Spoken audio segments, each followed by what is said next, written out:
through the business, through players that have been a part of the business, and really pulling this to life has been tremendous for a couple of reasons. One, it kind of embodies the culture and like the core of like what we really want to inspire and help that players adapt and do, is to literally play a great game on and off the field, and whatever that might be.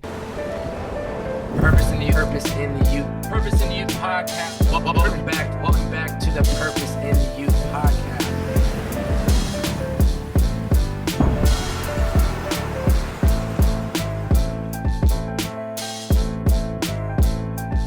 Ladies and gentlemen, welcome back to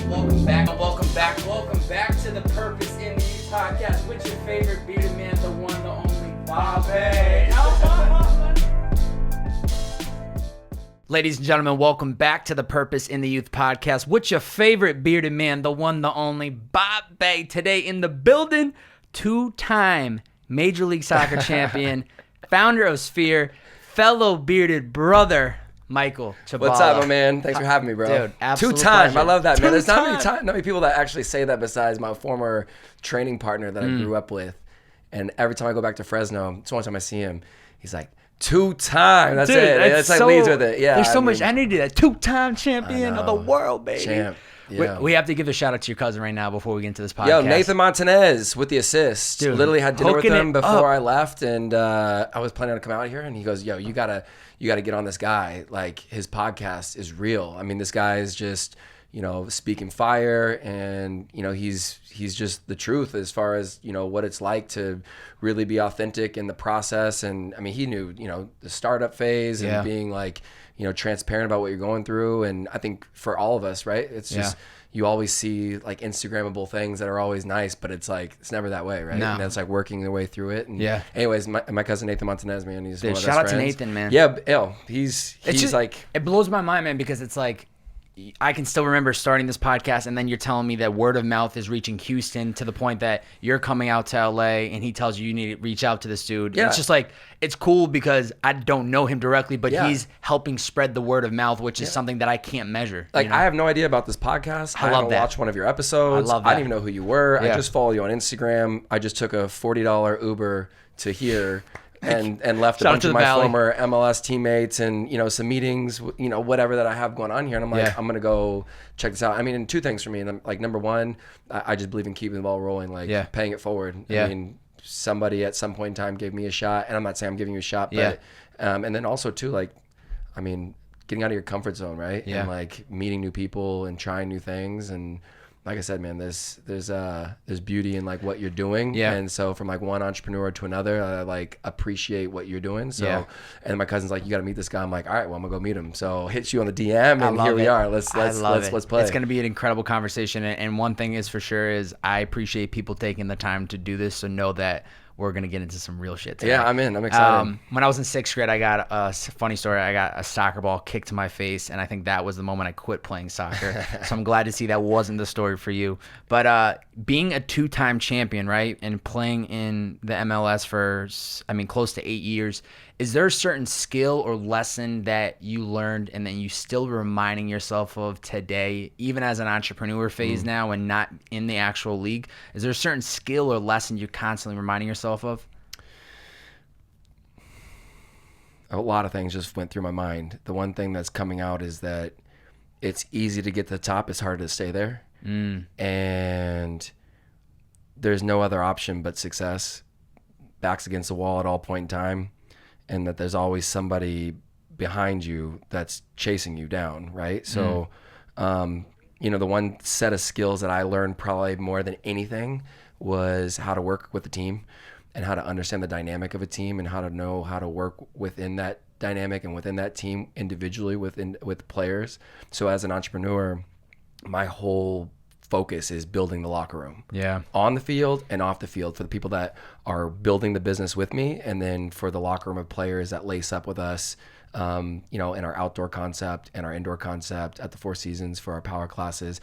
I'm literally everything that I can think of from those two championships is how can I replicate that feeling in business? Yeah. And if I can do that, You're good. Richard Branson, I'll see you soon. Like let's hang out. Richard Branson, right? I'm coming. No, man, that's my target. Like David Beckham was my idol. Like that was my guy, right? And I was like, I read everything about it I possibly could, right? The internet wasn't really alive then, so it was books. It was, it's like, I mean, literally it was like magazines, things that you can get your hands on.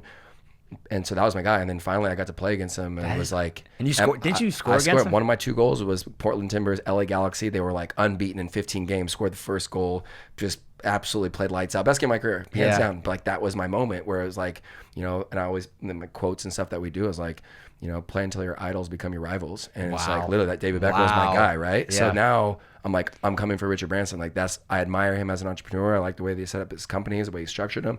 I like how philanthropic he is and innovative and creative, and so that's my new guy. So that's who I'm like chasing right now. I watched the actual clip today of you scoring that goal, and knowing that you were a David Beckham fan, I was like, I can't even imagine the emotion that was going through his body when that was happening. And even just to get to the point of being in the majors, like what you're, I forget exactly what you had said, but it's like when you're on the come up, you just keep going and going. But then when you get to that point in your career, 100%.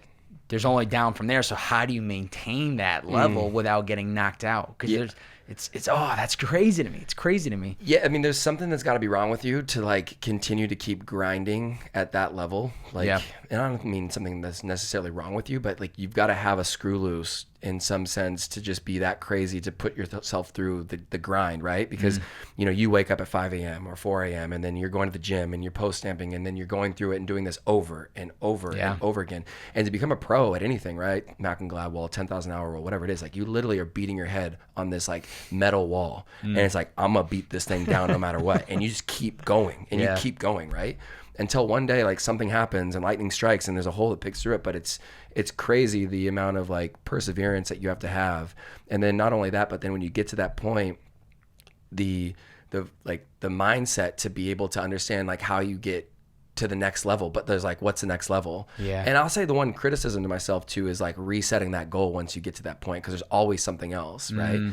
And for me, and the way I look at my business and the way I am personally, was that the things that I enjoyed most wasn't necessarily the competition. It was like the community. It was the interaction. It was the relationships. I only really wanted to become a pro soccer player because I wanted to prove people wrong. Like I'll never forget in high school, this kid was like, if you become a pro soccer player, I'm gonna be really pissed off at myself. I looked him in the face and I was like, well, you can be really pissed off, bro. That's what he said. Yeah, straight up. I mean, people just, you're fat, you're slow, you're not the best, you're not skilled, like, whatever. I mean, you have your motivation, but that for me, like, playing pro was obviously the focus and the goal, and there was no other options because I was like, I don't know what else I'm gonna do.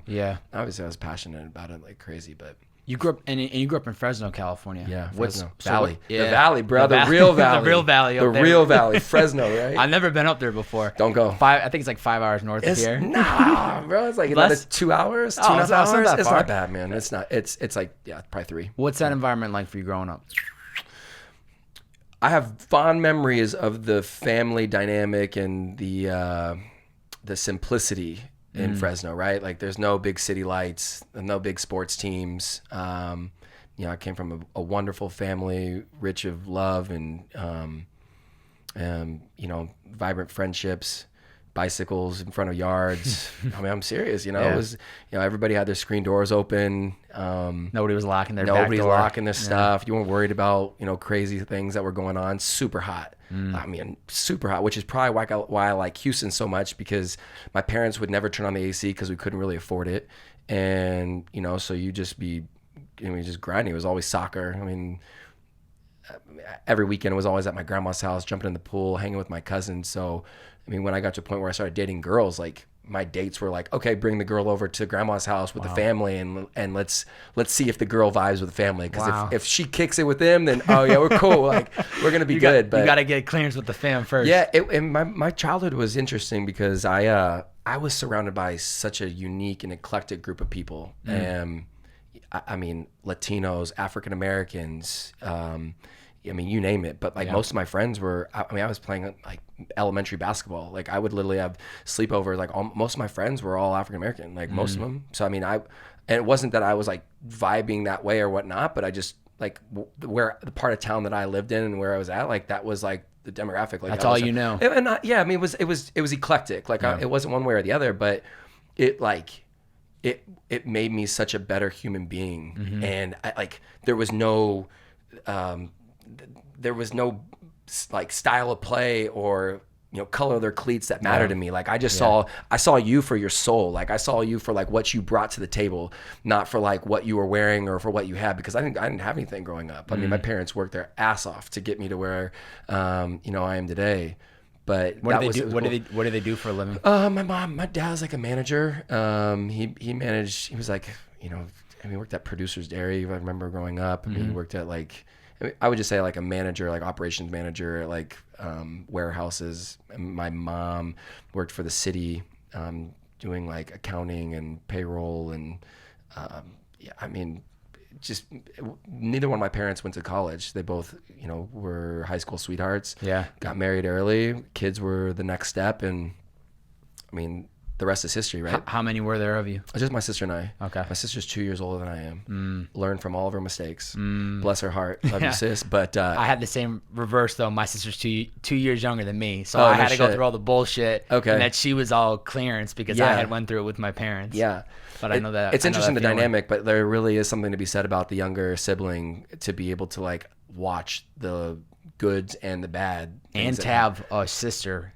I think you have a much big, and I'm not saying anybody that doesn't have a sister doesn't have an appreciation for women, or if they have a mother as well, but like totally being able to grow up with her and see kind of the processes she was going through, and even now to today to really fully understand like what a woman goes through in their mind. It's I feel like I can relate more to women because of having that bond and that relationship. Even though it wasn't like best of best friends growing up, it was that typical bumping shoulders. But as we got older, and now it's much more of an open conversation. It's like I think I can better understand women now, just because of having that relationship. Yeah, it's interesting. I feel like with my sister, we bumped heads so much, like we were constantly fighting, and and then I left at such an early age that I think I missed my critical period with my mother, where like we have a great relationship, but just like looking at psychology in college, where like a son and a mother like really bond like in that time period between like 7 and 9, or I don't know, there's some critical period, right?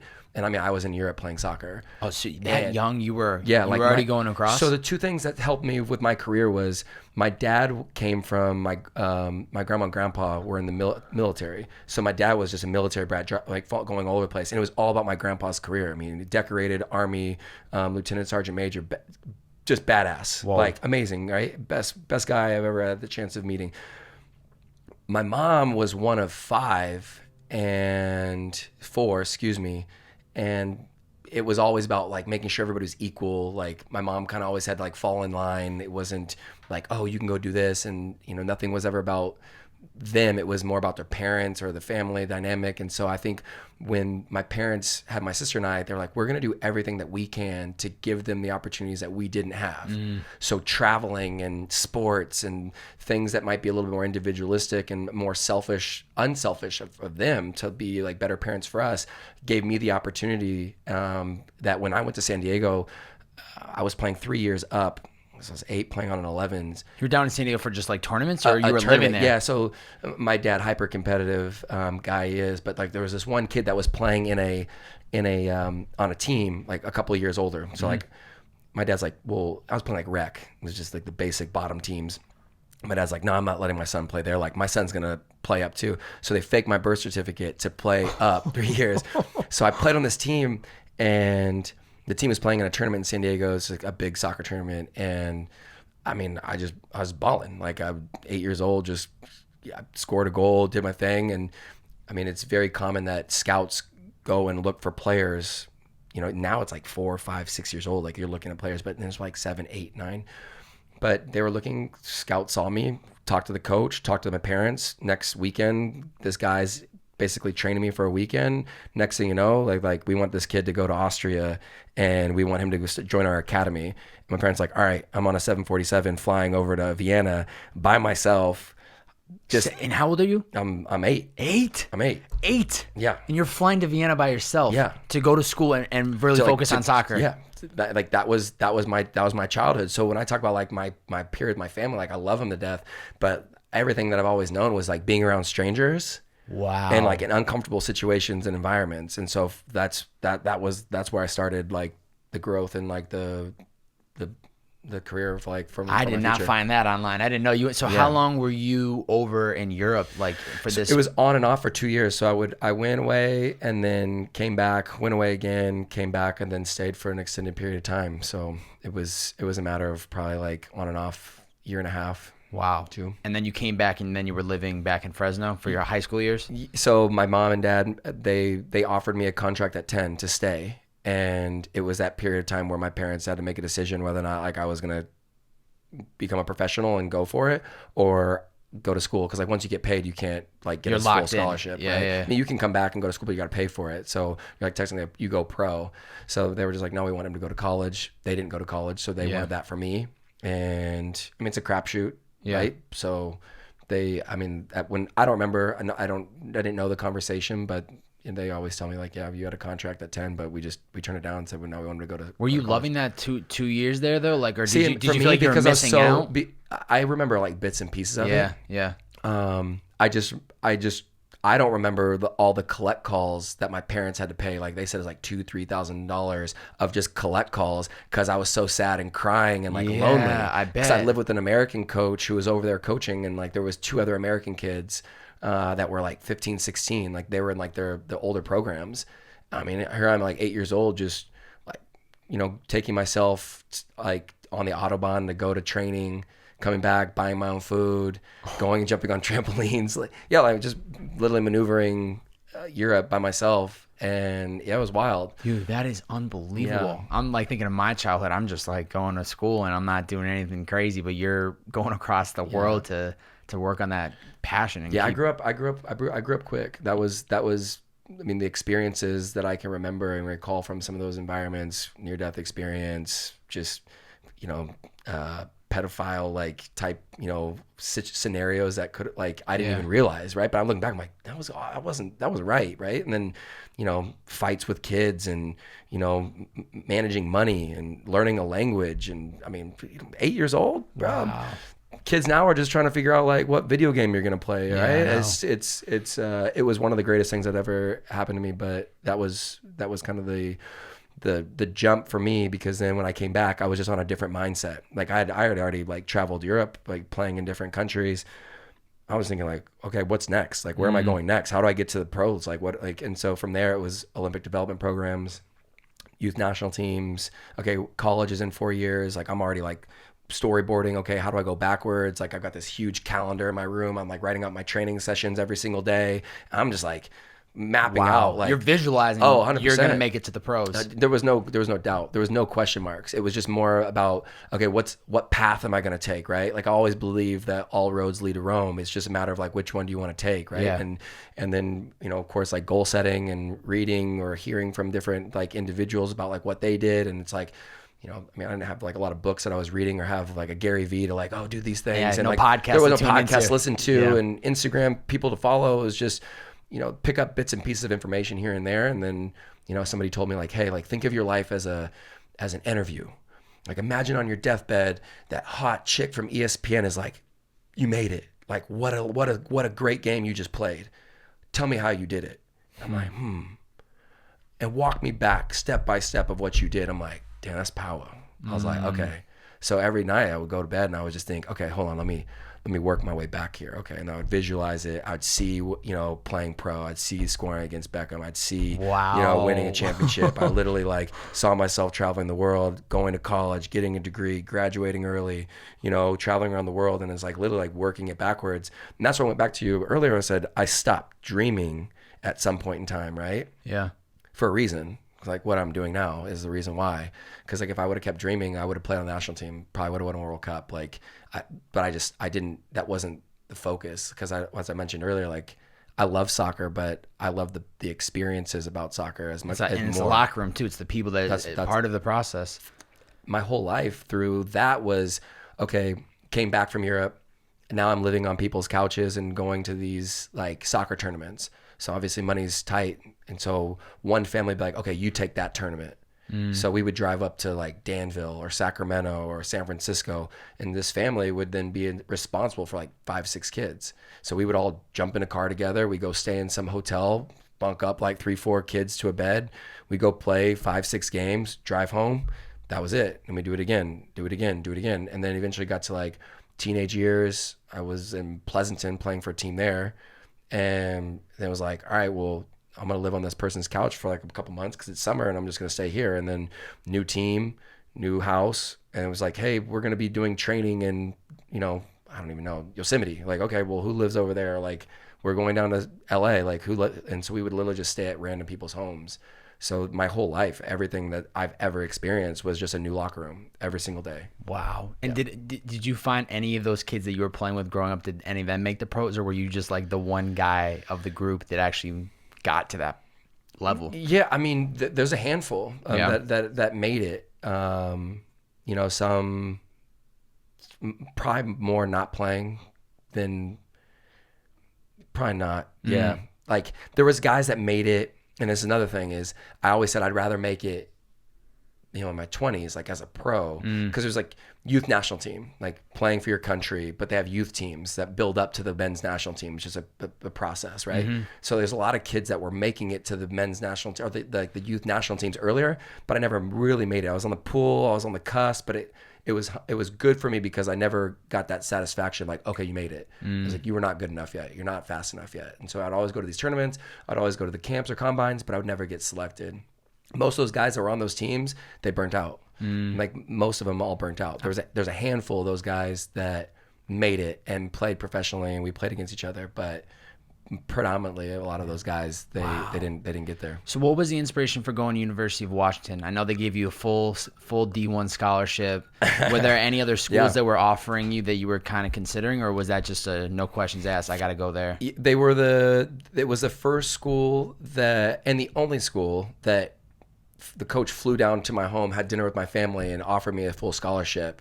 And I just looked at the dude, and I didn't say it, but I was like, I'm going there. Like it right kind of goes back to like bringing the girlfriend in to show the family. 100%. Same thing. The coaches. You pulled at my heartstrings. Like you came into my home, broke bread with my family, right? And you showed me how much you cared about me, right? And it's funny, like in a relationship too, but like that's it. Like, don't tell me how you feel. Like, show me how you feel, right? Like, 4 love languages, right? Like physical touch. Like, I mean, but that right there, when he walked into my home, broke bread, had dinner, looked my family in the eyes, said how much like they want me to be a part of the program. That was it. I went to UCLA. They were like half. LMU was another one. Portland, St. John's.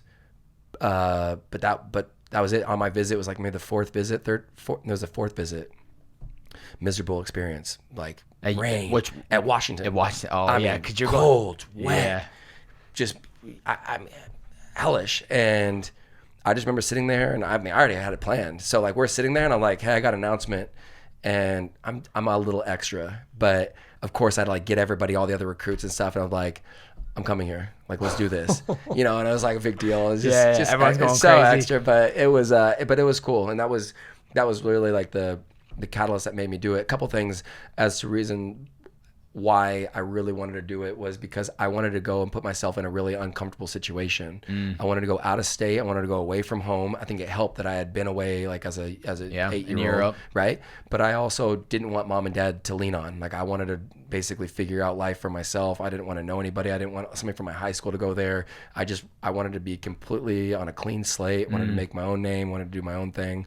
And I mean, I wanted to be in a program that played back in California so I could see my family. Yeah, on the same coastline. LA, et cetera. But you weren't, there wasn't like a school going into your senior year of college that you were like, that's the school I need to go play for. You were very open-minded to whoever gives me the most money or wherever it makes the most sense, I'll go. But it's not like I need to go to this school. I always said that I needed a full ride because I didn't want my parents to pay anything. Yep. The whole reason I wanted to play pro is because I wanted to make millions of dollars like Cristiano Ronaldo, and I wanted to just give my parents the best life ever. Like that's it. That's my number one motivating drive playing professional soccer. Not the women, not the cars, anything else. Like I want to pay mom and dad back, and I want to give them the life that like they deserve. For my mom driving me 2 hours to San Francisco twice a week, one direction, right, for 2 years. Like my dad sacrificing money and like opportunities to take to him. I mean, their relationship. I mean, they're divorced, right? I'm sure that like caused separation with that, but that was a drive to give back to like, what they had put in. Yeah. And while you're at school, what I thought was interesting is you're also part of, not only are you D1 athlete and team captain for, I think, 3 years, but you're also part of the business club for 4 years. You major in economics. So what is pulling you into having that interest in business? You're very like, I'm going pro. Right. Why waste your time in any of the business stuff? Two things. I played online poker when I was in school, and I wouldn't. Okay. I was like addicted. Actually, it was terrible. My grandpa probably funded more of that than I would like to admit, but it was bad, man. But I would go to the library and I would sit there and play online poker the whole entire time, and I needed more money. So I'm like, I need to find jobs because I'm like, I had this addiction really, and then I'd also just felt like. The second side of it was I always prided myself on being more than just an athlete. I was like, I'm just not this. You don't want to be in a box of like. I don't want to be. I'm just not this like student athlete, right? I mean, I've been told by other, professionals, coaches. They're like, listen, you go to school first, and you become an athlete is second. And so like it's the opposite, but like you're going there basically like you pick which one you're going there for. Like you say like, oh, I'm going there for school, but like no, you're going there for soccer. And the whole idea is that you can't be, and this is for anything, right? As an entrepreneur, like you can only be great at one thing. Like pick that one thing that you want to be the best at, and then just put all your energy into that. So school became a second for me, but I couldn't resist the idea of being an entrepreneur, or I don't even know what an entrepreneur really meant. I just wanted to be more like reading the Wall Street Journal or caring about like politics. That's why I was like poli-sci and I was like econ and, thinking like, okay, well, I want to be known for not just being an athlete, but being, intelligent. So this wasn't like a backup plan. This was, I want to do this. Yeah. Like I wanted to be a well-rounded human being. And I think a big part of that was my first girlfriend and her family, which was a completely different circumstance than my family. I spent a significant amount of time, actually probably my whole senior year, I spent probably only with her family. And I think that was another hard point for my family, is because I wanted to be around her dad. I wanted to be around like them, because not only they had more money, they were a member at a country club, I got to play golf with them, probably all the things that my parents wanted, but like I wanted that lifestyle. Like I wanted to put myself in that situation, right? Just like you want to be in LA. Well, I need to get to LA. Yeah. Like I got to be there, right? Yeah. So if I want to be a member at a country club, well, I'm going to go be, like at a country club, even if I'm working there, I'm going to figure out how to like put myself in that situation. And I think it comes back to like, who do you surround yourself with? Right? Like that's where I really started to look at my own locker room. Like, what am I doing? Who am I surrounding myself with? And I didn't like the idea of staying in Fresno, and Fresno State offered me a contract. I was like, okay, do you want to stay here and go to school? And so putting myself out there and pushing myself outside my comfort zone in the business side of things and saying, no, I'm more than that. That was probably the biggest motivation for me. And even, I had a job in school that was cold calling alumni to like raise money trying for to school. Get money from them. But like that was just me cold calling. Like literally I would go in there for like 3-4 hours, a couple nights a week. I didn't have to, I was on a full ride, but I wanted more money. Like I wanted to actually make myself uncomfortable. So I would literally just, take my little scooter down there and I just literally pick up and cold call people. And here I am, like the best player on the, UW soccer team, sitting there just like dialing for dollars, bro. Wow. Crazy. And when you're about to graduate, what do you think has changed the most about you within those 4 years?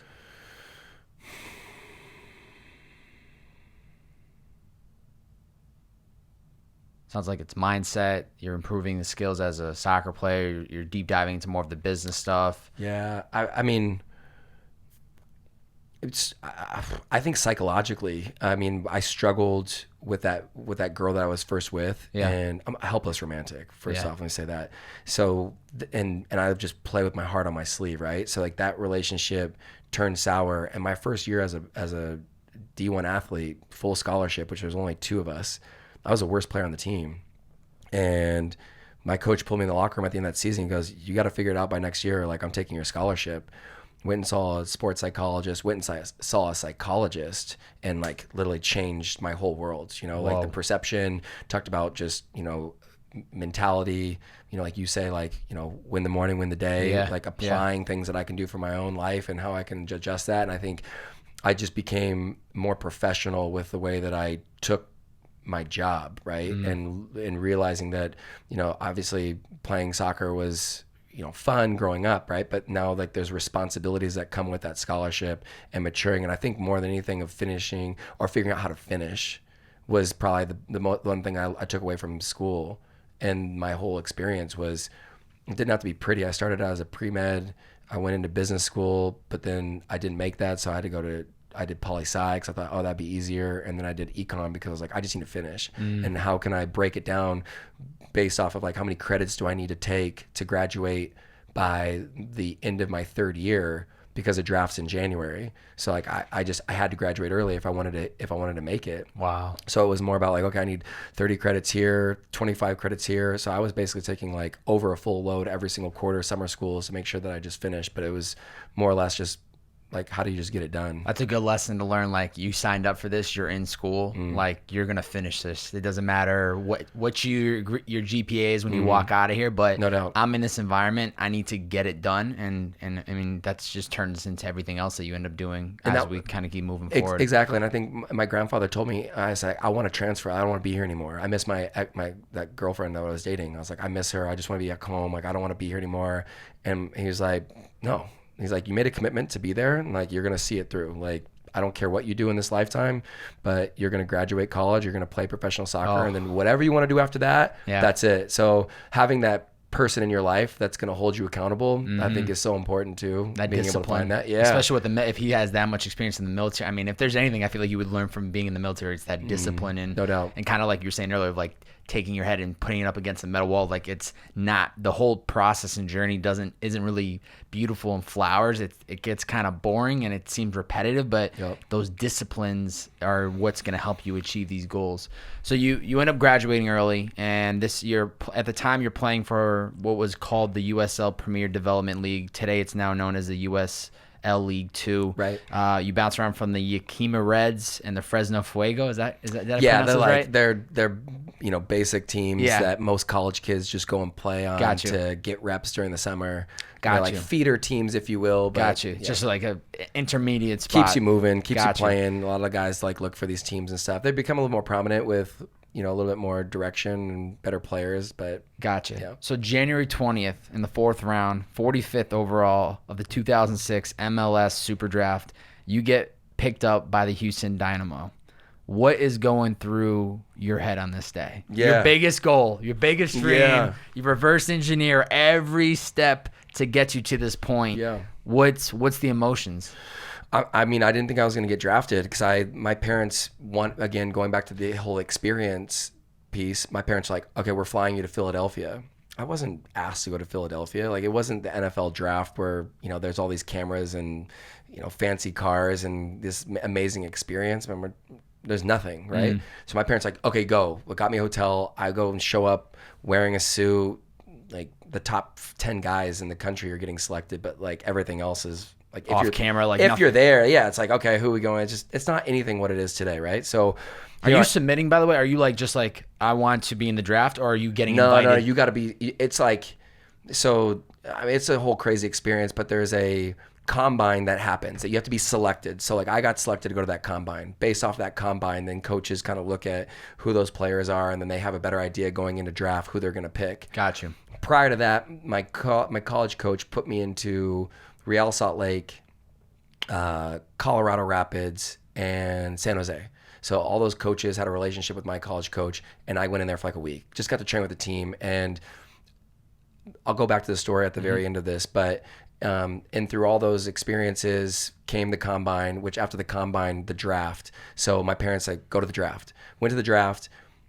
Literally, I get up out of my seat. There's like 4 picks left, man. 4 picks left. And I'm just like, everybody's leaving. Like, literally the whole convention room, whatever it was, like everybody's like gone.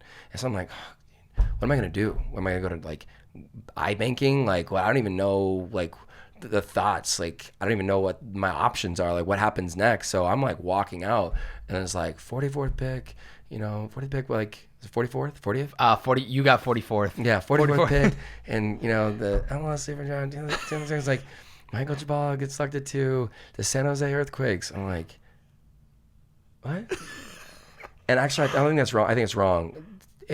Houston. They didn't know what the team was yet because San Jose. Well, you were in the transition period, wasn't it? So at the time, first year. So at the time, what did they call it out as? It was Houston. Like they had no colors. All they had like this scarf and just had Houston on it. It was like black and white probably. Like it was literally nothing. There was no colors. There was nothing there yet because it became 1836, and then they changed the name because it was very controversial for Latin Americans.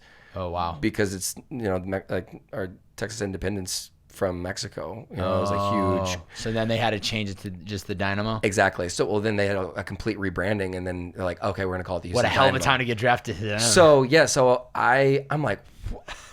I'm like, okay, where's the camera? It's like, where am I going? Can be cares, but like one of the coaches kind of saw me and was like, come over here. So I walks over, and then the coaches came by and they kind of shook my hand, like, what are you doing here?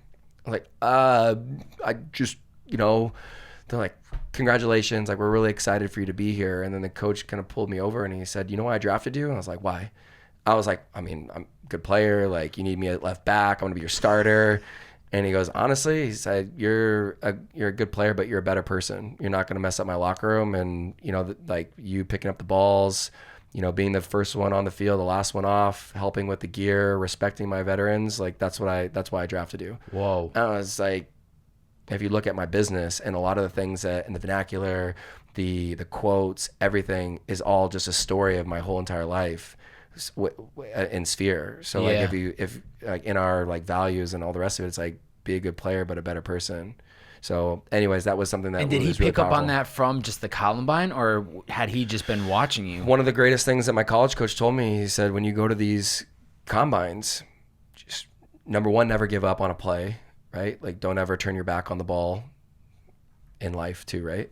But be the first one on the field, be the last one off. Whenever there's a veteran carrying a ball, go and grab it. Whenever, they need help picking up a goal, be the first one on it. Just the little things that matter the most, right? Yeah. And it's that whole entitlement thing that I think some people struggle with now, even millennials. They just don't want to work hard and they just kind of like go through it. Every single, like, let's just say to high school, you're a freshman, you get put in the trash can, you get hazed, you get put in the back of the trunk of the car, like everybody treats you like a freshman.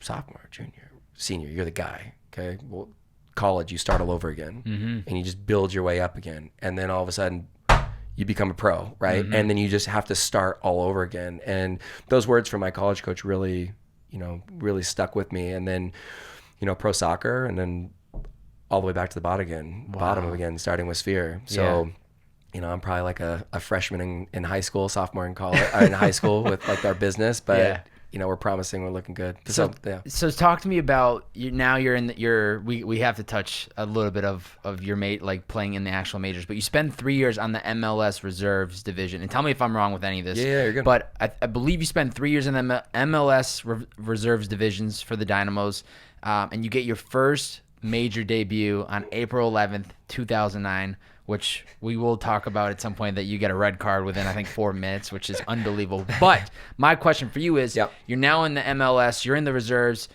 It takes 3 years to finally get that opportunity to get into the game. Yep. What is like?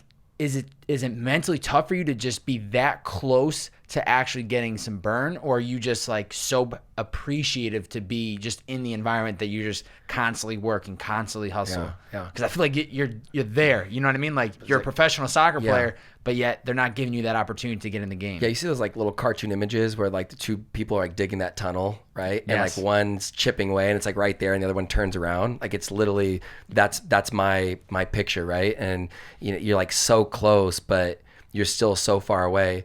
It was a blessing and a curse, and being drafted to the best team in Major League Soccer in history. That team will go down as like literally one of the best teams ever because of the guys that were on that team, the coach, organization, the timing of being like not one team like, I mean, moves to a new city and then wins back to back.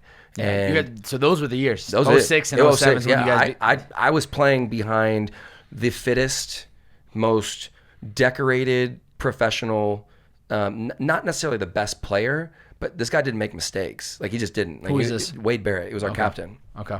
By far the fittest guy, second to me, that I ever played with. Little wink for the listeners. And it was incredible because I got to sit in this locker room with a bunch of, I'm 35 now, 35, 36, 37-year-olds. And I'm looking at myself right now and I'm thinking, I've got a lot of experience. I'm a veteran from the knowledge of what I've accumulated over like a, almost 10-year MLS career collegiately. Yeah. We're talking about as a young adult, right? Yeah. These guys have families, they've got mortgages. They're talking about like life insurance. Their families getting like uplifted from California. No friends now. I mean, here they are playing in a football stadium where nobody even knows what soccer is. They're like, what are the Houston Dominoes? So now you've got this, redheaded stepchild like momentum building for us because nobody really cared. You got rats in our locker room. You got cold showers every single day. And these guys are just building this huge chip on their shoulder on top of already being like some of the best talented players that'll ever go down in the history, right? So you got that working for you.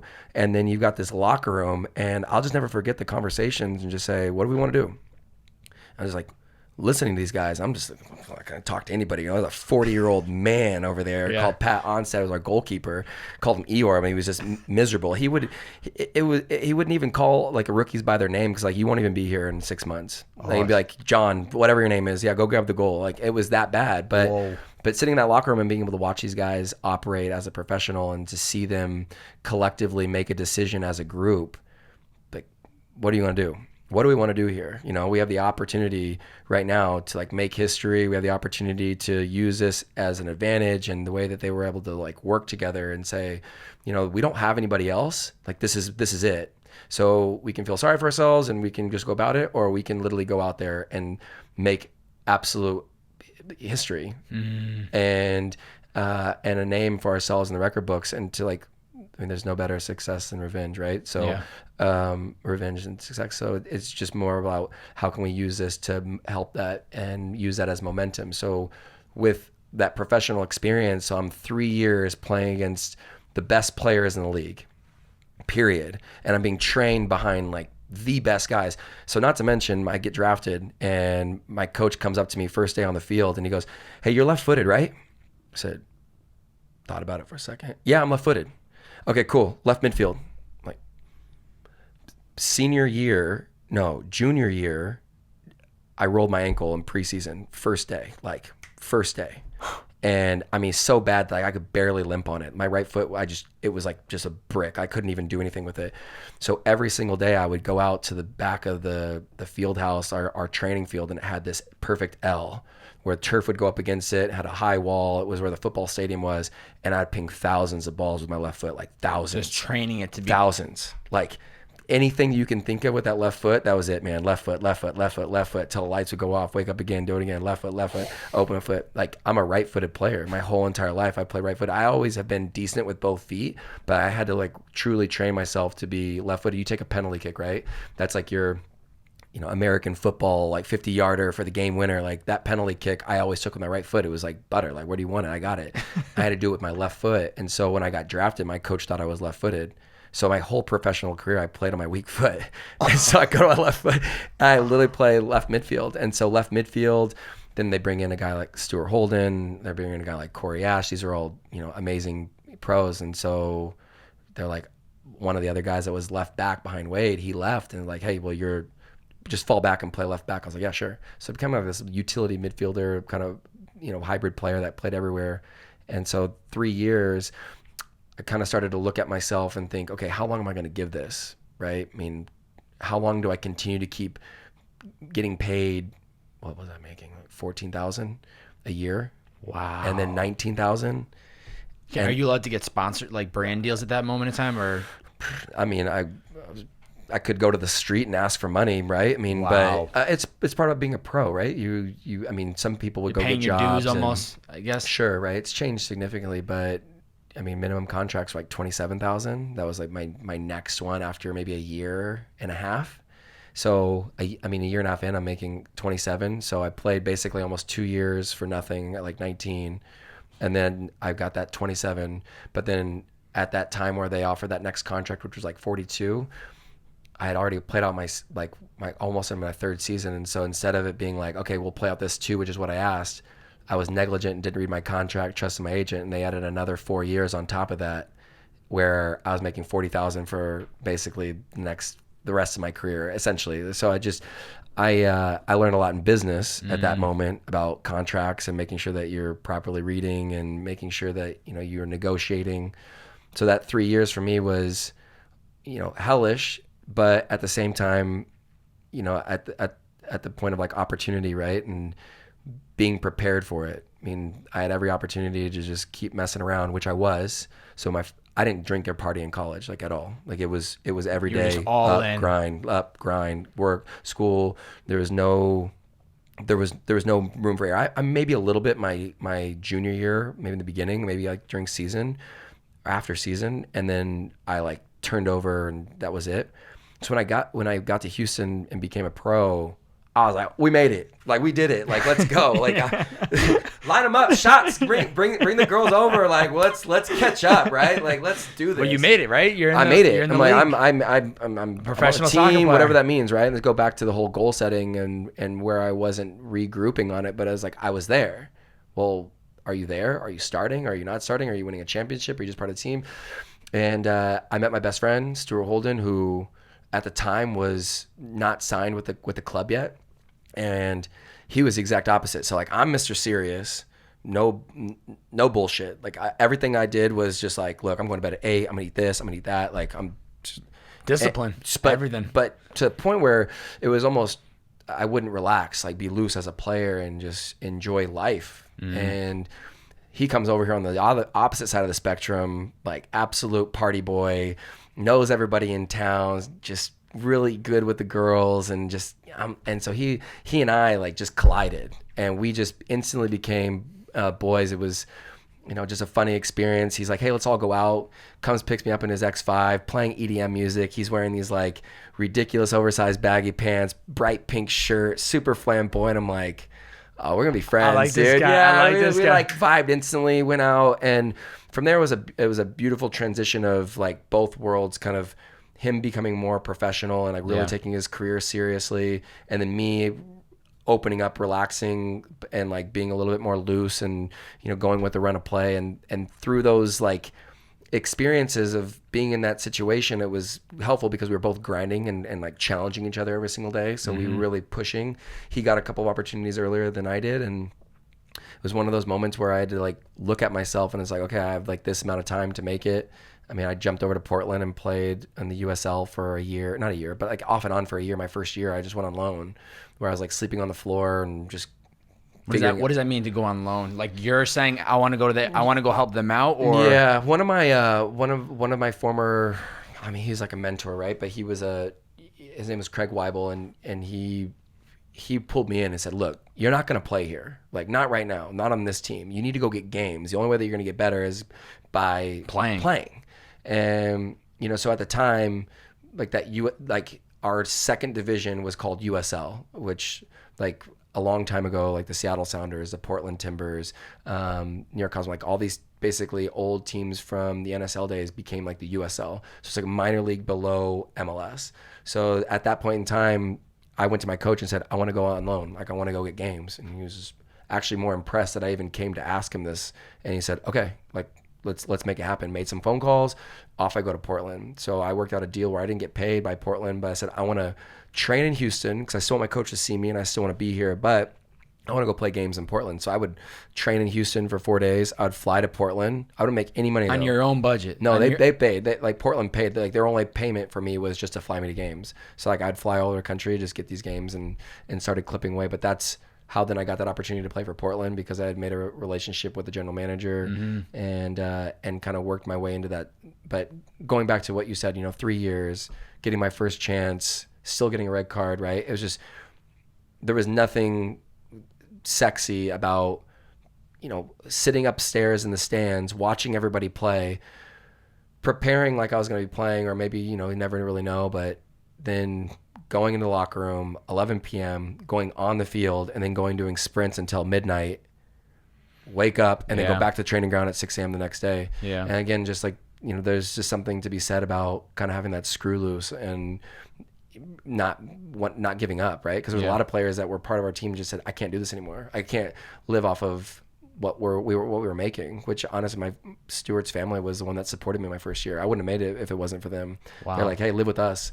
And because it wasn't possible to truly make it. They said, if you get drafted, you might as well get a loan. Like if you want to make it as a pro soccer player. Wow. And that was kind of the start to it. So from there, just a matter of just persevering and not asking for a trade, staying there and just, biding my time. But I know you bounced around. You went from, obviously started with the Dynamos, then you went to the Portland Timbers, Austin Aztec, back to Portland Timbers, to DC United, and then you kind of finished off with the Dynamos.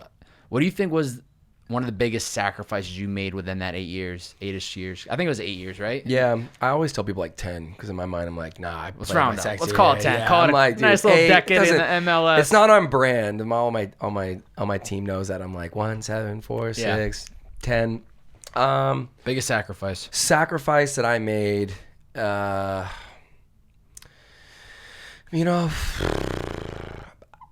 I could just say, time with my family, right? I mean, even with that being said, it's always been about that, the pursuit of the dream and sacrificing anything along the way for it.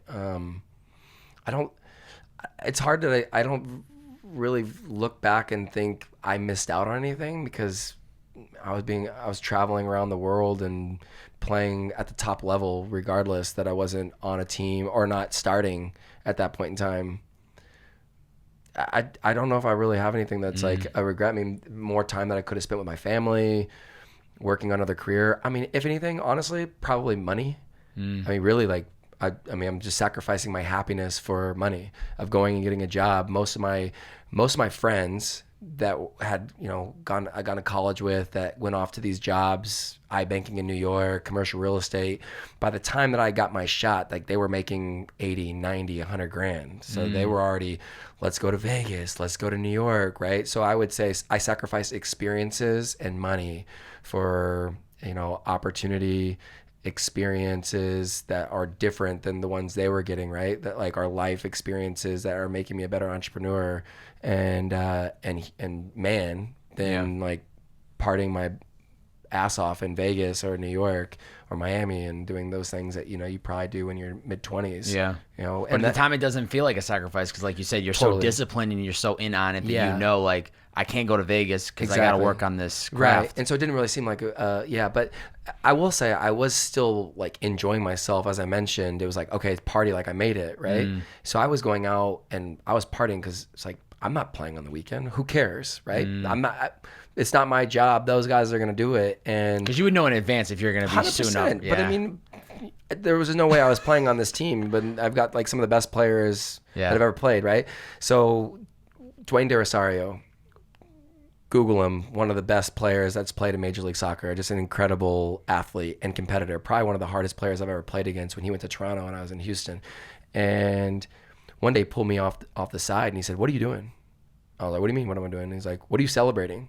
I was like, "I mean, I don't like why are you going out?"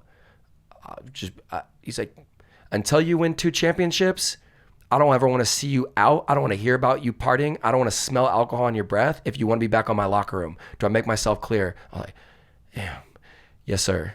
And that was what took to kick me properly in the to say, okay, I needed that, again, knock on the door to be like, hey, like, you haven't made it. Yeah. Like you're just a guy that holds a spot on the bench if you're lucky. You're not on the team.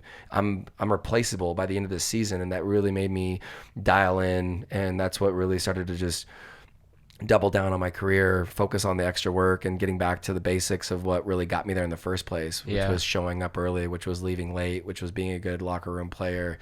And, not only just that like good player, but that better person mentality. Not to say that I lost it, but where I really started to get back that edge that I got my sophomore year of college, where I kind of was reminded that, this isn't guaranteed. And just because I'm there doesn't mean that I get to stay there. Yeah. So I kind of had these like little like reminders. And then I think just because I didn't make it, because I wasn't starting, like I wasn't the guy that everybody knew yet. So I wasn't willing to let that fall because I'd promised my grandma that she was going to see me play on TV. And my grandpa was waiting, like they couldn't be at games, but they could watch me on TV. So it was just, this daily relentless battle that I had to like personally just persevere because there was no other option again. Was your grandfather alive when you played against LA for the Galaxy? Yeah. So he saw that game.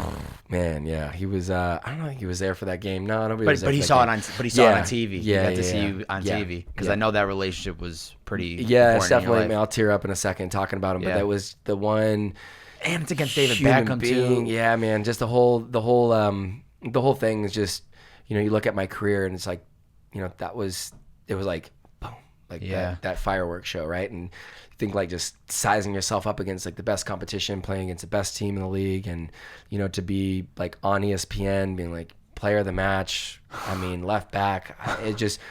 Truly like that little stint that I had in Portland was by far like the absolute highlight of my career. Yeah. And just playing freely, and being probably in the best athletic shape of my life, and then to have that moment against that player where my whole room, like probably the size of this studio, was just filled with pictures of David Beckham. Wow. And then to have that moment, it truly captured, I guess, the hustle, like the fight, the tears, the constant sessions by myself at the middle of park, at 4 a.m., before my high school, kicked off. Like those, it just added up at that moment. And then I think from that moment afterwards, my mentality shifted, and I think the business side started to kick in. Wow. What was like the training like though for you? That was one thing you just mentioned, and I wanted to ask you earlier. Like I feel like I always heard that in an average soccer game or major league game, an average player will run a marathon or some crazy number like that. But like what was your training? Without going into too much of the details, but what was some of like the training for you when you were at that level? Yeah. Well, one thing and one of my favorite quotes was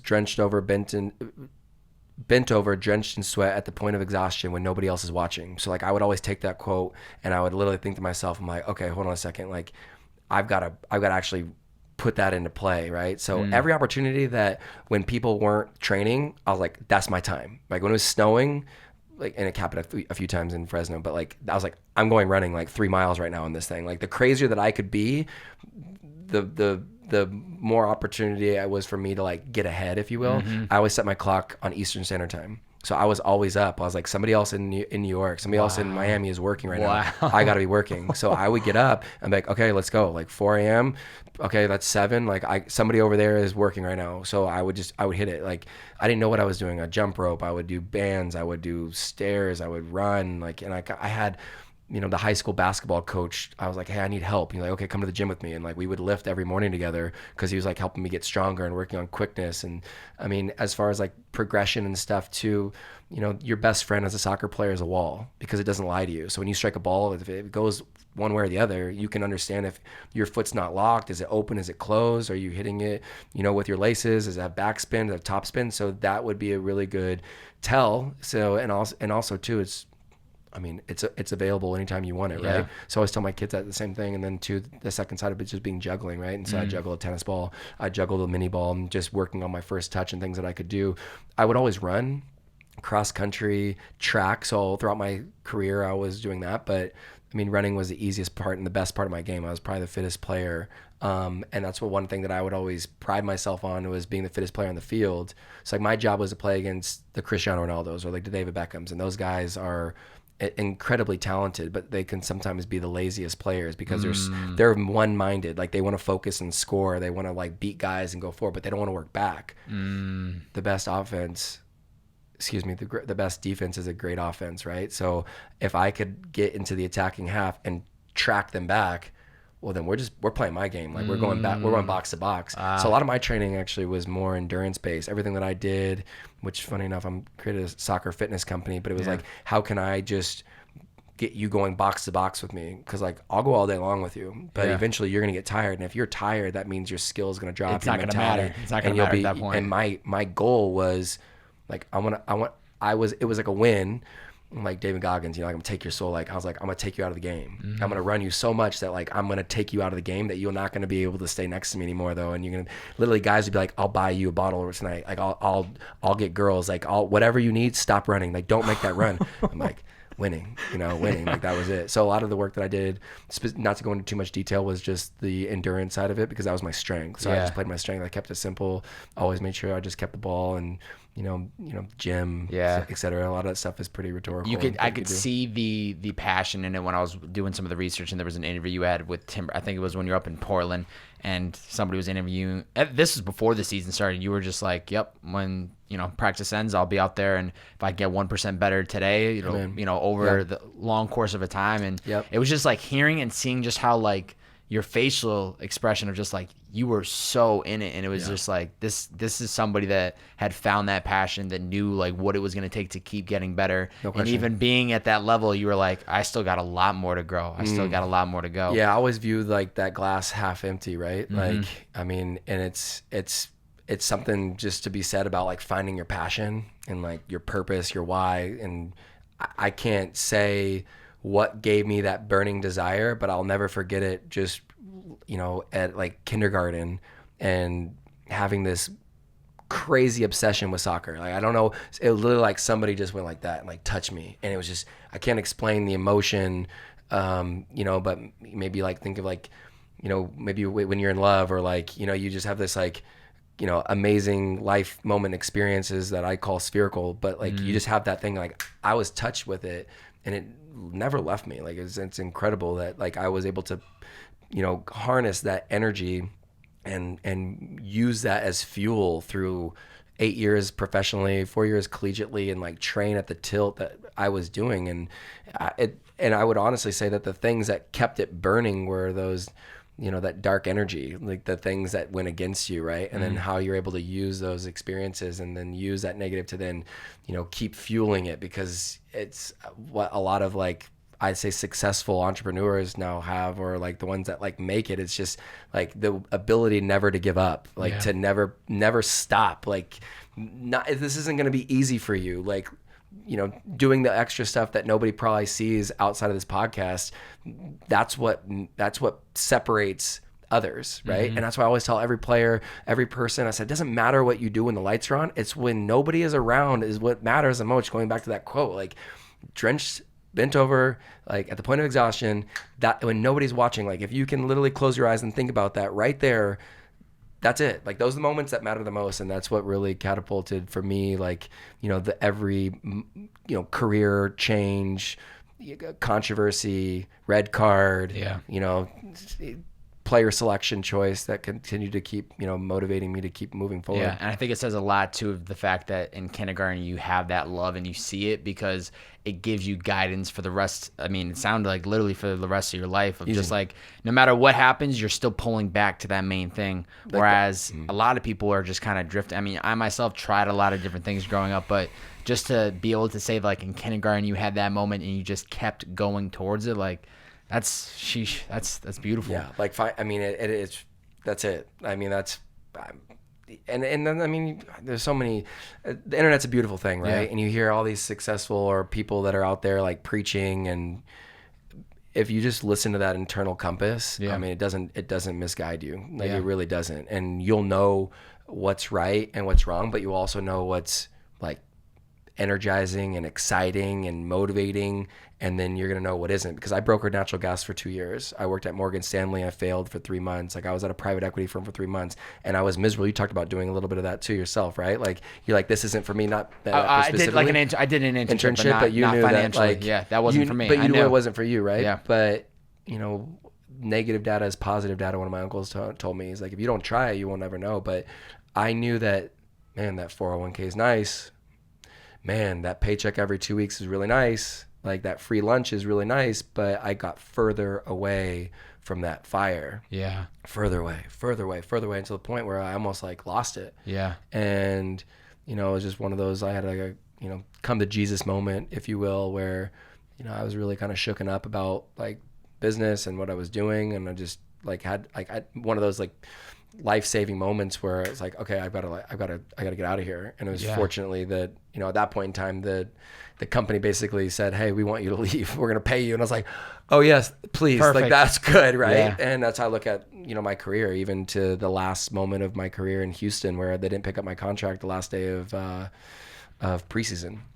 I mean, if it wasn't for that, I mean, I'd still be sitting here banging my head against that wall. I'm going to freaking, play in the World Cup at 35. Like I'm going to still do it. Yeah.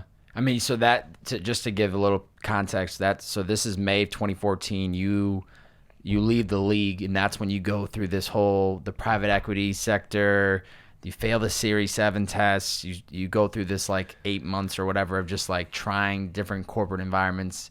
And it was longer than that. It was like, I mean, it was 2. 2 years. I would say the first year was more. I'm thinking 8 years. I'm thinking Yeah. eight years of man. soccer, not 8 No, months. no, yeah, you're good. No, the first year was alcoholism, depression. It was I don't say suicidal, but like it was dark. Like, it was super dark. I always read about it, watched documentaries on, players from NFL, Into the Woods. I think it was a documentary on some NFL guys that transitioned, and David Beckham, the whole deal. And I thought, okay, I'm educated, I'm networked. I mean, bring it. Like, I'm good. And man, what an experience. And that's what, again, through those dark times, right, you really find out like what you're really made of. And it's easy to play when the lights are on and there's 20,000 people in the stands and everybody's chanting your name and your body's fresh, you feel good. But like my coach used to tell me, like, those days are easy. Where you get better is the days that you feel sick, you don't want to be there, you're tired, your girlfriend broke up with you, your mom died. Like, those are the moments that like you're really tested to see what you're made of. And at that point in time, when I'm literally drinking every single night for a year, probably literally living on my friends' couches, living on like another friend's couch, like not zero money in my bank account. Like, I mean, a $500 check maybe every 2 weeks was winning, right? Mm-hmm. But yet I'm this professional soccer player that everybody knows around town. I got an Instagram account. Like, I know people that know people. I'm doing really well. Mike Chabala is winning. I played soccer, but I'm going to be okay. And the internal struggle was real, man. And that's what, I mean, the experience that changed my life was, I was in Kona, Hawaii, and I got pulled over for a DUI, and I was driving a friend to the airport, a friend I was living with, and the whole experience of that is a whole nother story in itself. But I got pulled over, handcuffed, put in the back of the car, drove up to the cop station. They like walk the line, do all this stuff, and said, okay, blood, blow, or deny, whatever. And I said, listen, and some voice internally said, blood. I was like, blood. Pissed off. Officer, super mad. I'm like, why is he so pissed off? Like, I don't understand. Hospital's 30 minutes away up the hill. So, I mean, I'm in preseason. I'm freaking ripped. I'm ready to go. I'm like, I'm making my comeback. Like, this is it. Like, I was dialing in on the rock, just getting ready to go. And cop's like, what are you doing here? What's going on? I'm like, I'm running these camps, at the Four Seasons for these, these children, blah, blah, blah, blah. He starts Googling me. He's like, okay, I'm literally dressed like Cole Haan's Nike suit going out in like Hollywood or something. Like, I'm looking fresh. But it was just one of those things, like, it was my last night. I'm flying out the next day. Yeah. Grabbing a couple drinks. Drive up there. I was metabolizing the alcohol, thank God. I was just like, I could feel it burning, right? And so I get to the top of the mountain and they do the blood, and the officer's like, all right, I told you I was going to let you go. So you know how to get back, right? I was like, I don't have a phone. I don't have a car. There's no Uber here. And I'm so pissed off. I was like, all right, well, where is the hotel? He's like, back that way about 30 miles. I'm like, cool, thanks. Start running? I start running. I ran a half a marathon in like an hour and, I don't even know, man, like hour and 10. What time is it? What time of day is this? Oh, it's probably like 11:30. At night? 11 at night. And you're just running this beautiful... I'm talking Cole Haan, skinny jeans, my Louis Vuitton belt. I'm talking about like button-down shirt, blazer. I mean, I'm that's it. So I'm so mad. Like, I'm just like, I can't believe this right now. So I literally, I tracked. I was like, what time did I leave here? And then I just GPS like how far it was, and I looked back at it later. Which, I mean, I ran 2 marathons later because I looked at my time. I was like, I could probably do this. Like, afterwards, I did anyways. But I get to a gas station, and I keep going. Finally got to a point where I took my shoes off because of blisters. And I was just like, I was bleeding, like feet bleeding on the side of the road. Like, I'm hearing the ocean crash. I'm hearing coyotes. I was like looking at the road. I'm like, this is one of those moments in the book where you're just like, something bad's going to happen, right? Or like, there's this like moment of truth. And like, here comes God in a Honda Accord. and this large Hawaiian, like filling every ounce of space. And he's like, Hawaiian voice and all, like, come on, get in, man. What are you doing, bro? Get off the side of the road. And he's like, where are you going? What are you doing? And I just tell him, he's like, man, slow down. Like, life isn't that serious, man. Like, don't force it, just. And I can't think of the main points of what he said, but it was predominantly just to like slow down and that like it's gonna be okay no matter what happens, but like don't take yourself out of the game by doing something stupid. And I can take you like another 2 miles this way, but I gotta go this way. And so he dropped me off, and so that was kind of the moment that like everything was gonna be okay. And I kept running. Finally got to another point where I was like, I can't do this. Like, I'm like 15 miles away, probably 14 miles away. Feet are just literally bled. Like, couldn't even really walk the next day for a few days. And here comes this like Ford runner, hand out, washed up former boxer, drunk, hammered, like more than I hammered. And he's like, where are you going? What are you doing? I was like, dude, 4 seasons, stupid. That way, he's like, dude, that's like 15 miles. I'm like, I'll give you $100 if you take me. He's like, done. So he starts telling me his whole story, washed up career, 2 kids, wife divorced him, chasing his boxing career. And he's like, don't do it. Whatever you do. He didn't even know my story. He's like, whatever you do, he's like, go with the current. Like, don't fight it. He's like, I just wish that I would have stopped boxing when I had the opportunity and like got into business and done something else besides what I was doing. And like, this guy's literally just sharing my whole entire life story about like, I'm sitting here trying to like, get myself back into the position to play again. I played 8 years. I won 2 MLS championships. I've got like everything to show for it besides maybe a bank account. But yeah, like I'm rich of experiences and friendships and relationships. And I'm just like mind boggled at this point in time. And this guy's going like 20 miles per hour hammered. And I'm thinking, dude, I'm either going to die or this is going to be like one hell of a story. Right. And so anyways, I finally get back to the hotel and that was it, man. I went next morning, woke up bright and early, and I start driving to go get coffees for the woman I was staying with before I was leaving. And as I'm driving through, they had been watering the pathways for the golf carts, and the golf cart spins out of control. And I like see my life flashing before my eyes in this coral rock.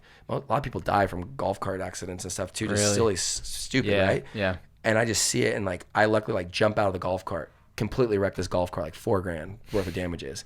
I'm thinking like, what is going on? Like, what is seriously going on right now? And, thank God nothing happened. It took me like 3 years to pay this woman back. But I finally did. And at that point in time, I went and sat there and was just like, dude, what is it? And it was just like, you can't hide anymore. Like I've been in Hawaii for like 3 months. Like you got to go back and fight. Like you can't stay here anymore. You need to go back.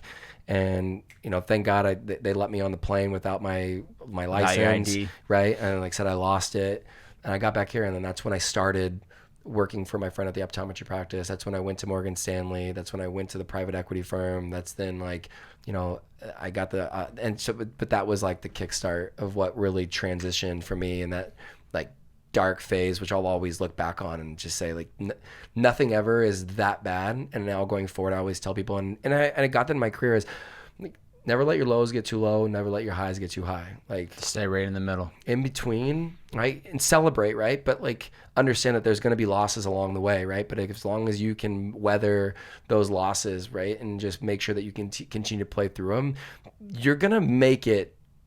It's just a matter of staying in the game. And that for me was a huge pivotal moment for myself, and just staying in the game, staying alive, literally, and then putting myself in a position to say, okay, I don't know what I'm fighting for. I don't know what sphere was, although I started to manifest all the ideas when I was there, from that like aloha spirit, they call it, that said like, I need to go back. And then that's what kind of, and then it starts, and that's when it starts to come to life. Yeah. It's soccer inspired fitness for people that are listening. It's called Sphere.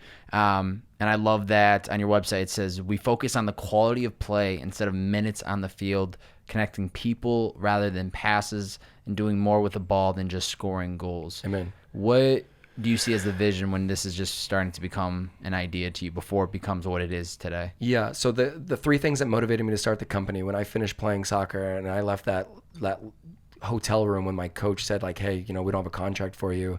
And then on my birthday, driving down to training, I turned around and then flew myself to New York because I was playing for free into my like 9th season, which is why I say like I played longer. But MLS and the Houston Dynamo did nothing for me. They're like, hey, pat on the butt. Hey, good job. Thanks for kicking it.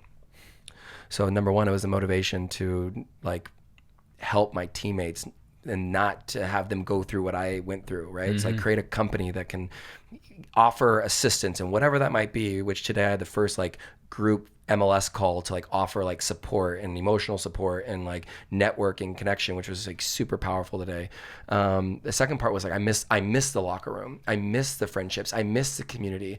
I wanted to recreate that again. Why does it have to stop there, and why can't it be continued on? And selfishly, for like those teammates I talked to today, those are the people that I really wanted to connect with, right? Because what I went through with them, you can't recreate. Yeah. Like, they all have a unique story of getting to where they were as a pro, and they know what I did. Like, people read about, Michael Jordan's and Tiger Woods and stuff, but like, you don't know the grit and the grind and like how difficult it is. Like when you think about it, okay, take that to the depth of forever, multiply infinity, and like you still barely have a glimpse of exactly what it looks like. It's not easy, man. This shit isn't fun. Like there's nothing fun about grinding at 4 a.m. and like literally taking L's every single day because you have this idea of where you want to be. So I think that brotherhood is something that like I really wanted to capture. But what I realized through group fitness was that everybody focuses on team, club, community, tribe, find your people, but like nobody practices it. So when you go to the locker room, spin class at Soul Cycle, what's up? Yeah. What's up? Yep. Actually, not even saying what's up, but like I'm doing this. Yeah. I'm swiping on Bumble. Hold on a Yep. second. Let me post my Instagram. I'll check that. Nobody's doing this. Yeah, what's up? What's your name? Hey, Mike. Nice to meet you, Bob. Bobbbaaaay. Hey, Bobbbaaaay. What's up, babe? Nobody's doing that, right? Yeah. Where are you from? Jacoby, Massachusetts. Oh, cool, man. Nice to meet you, bro. Yeah. First time kicking it? Yeah, first time kicking Cool, it. man. Welcome to the club. Cool. Nobody's actually connecting. Yeah. And so one of the things that I was watching and just observing was the amount of like, well, not the amount, the lack of human connection and interaction before class and then after class. Simultaneously, obviously, health and fitness is booming. Everybody's like, we got to get into health. Like, I want to watch what I'm, eating. I want the green juice. And then I started coming to LA and everybody's like, yo, let's go grab that green juice. So that's that yoga. And then let's have that meeting afterwards. I'm like, oh, that's cool. I like that. I like that lifestyle, right? Both trends always come in. And I was thinking to myself, I'm like, wow, everybody's talking about this tribe thing, but like nobody is doing anything before or after. And my favorite parts about soccer were before practice, after practice. But I'm going to all these fitness classes and I'm looking at Barry's boot camp. I'm looking at Soul Cycle. I'm looking at Bar Method. I'm looking at Orange Theory. And I'm thinking to myself, this sucks. Which, by the way, Barry's boot camp, I was doing 15 years ago in my off-season training by myself, literally on the treadmill, off the treadmill. I'm juggling soccer balls. I'm doing weights. I'm doing some steps. I'm doing whatever. I'm back on the treadmill. I'm running a mile. So I'm not knocking any of these businesses, by the way, because quite frankly, like they're kicking my ass at the moment, right? And those are the people that I'm playing against right now. Yeah. I will say this is that, so when I went to New York, I just dove into it. I was like, my girlfriend at the time was like, hey, go to Soul Cycle. I was like, okay, cool. I went. So that's cool. I met some people like, hey, we're going to go to this like row class. Oh, we're going to go to this CrossFit class. Oh, we're going to go to this. I was like, so I just started doing all these circuits and started really dialing in. And I just started like making notes and started looking at the experiences and was thinking to myself, I was like, these are great, but is there anything for soccer?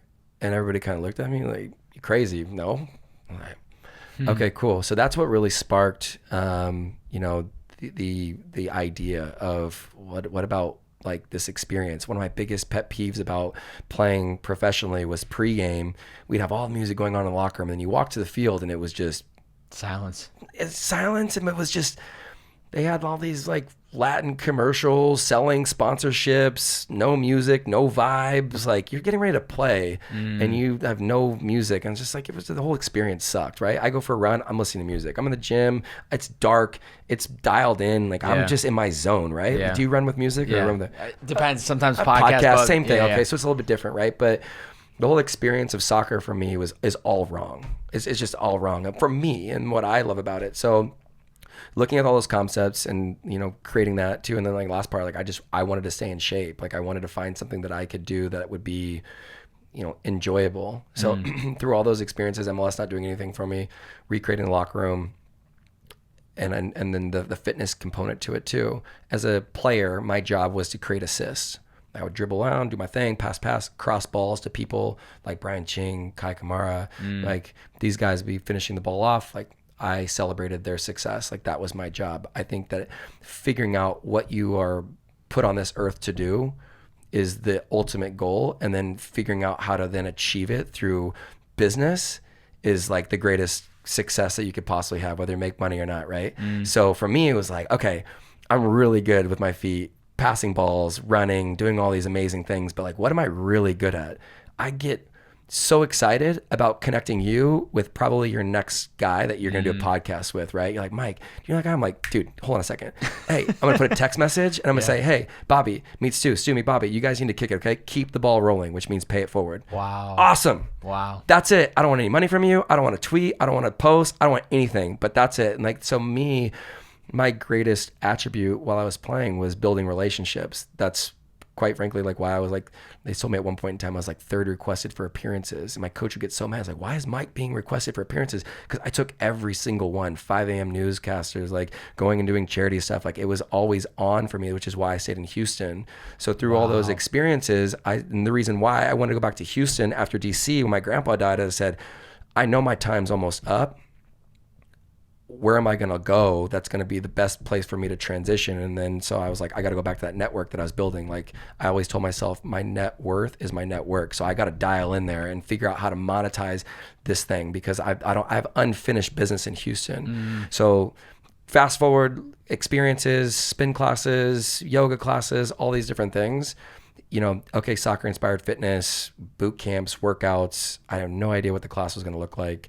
I had no idea what I was going to do or how I was going to do it. But I had this idea in my head of when I went to a Soul Cycle class, the music's down, everybody's dancing and vibing, and it's such a good vibe. I'm like, I want to create that, but with soccer. I don't know what that looks like. And I didn't have these ideas of, okay, my goal is to connect people, and I actually want to win the Nobel Peace Prize for keeping the world connected and, you know, being the reason for, like, that's my goal. But I didn't know that when I first started. I just knew that I had this idea, and I knew that I wanted to do soccer and fitness. And so I asked, he's somebody that I look up to. I wouldn't say mentor, but a friend who started Francesca's, the franchise, like women's boutique clothing store. And I was like, hey, I don't know anybody else about, like, you know, that has as much success as you, but I just need a bit of advice. I've got this idea. He's like, don't tell me, because I'll do it. I got the money to do it. And I was like, no, you can't, but I'm gonna tell you anyways, because you can't do what I can do.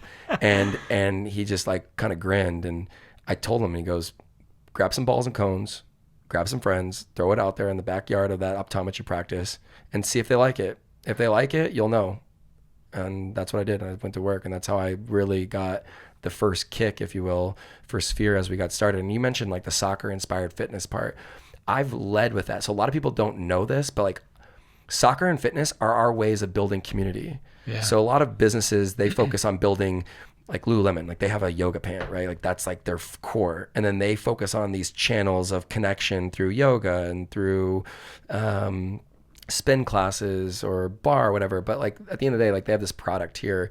But I don't know if we're doing it backwards or not, but like we're just building the locker room first. Like that's our main objective. And my main objective is, I don't care about what we sell. I don't care about how much money we make. I just care about building these communities based off of a principle and a culture that is equivalent to that feeling I mentioned earlier.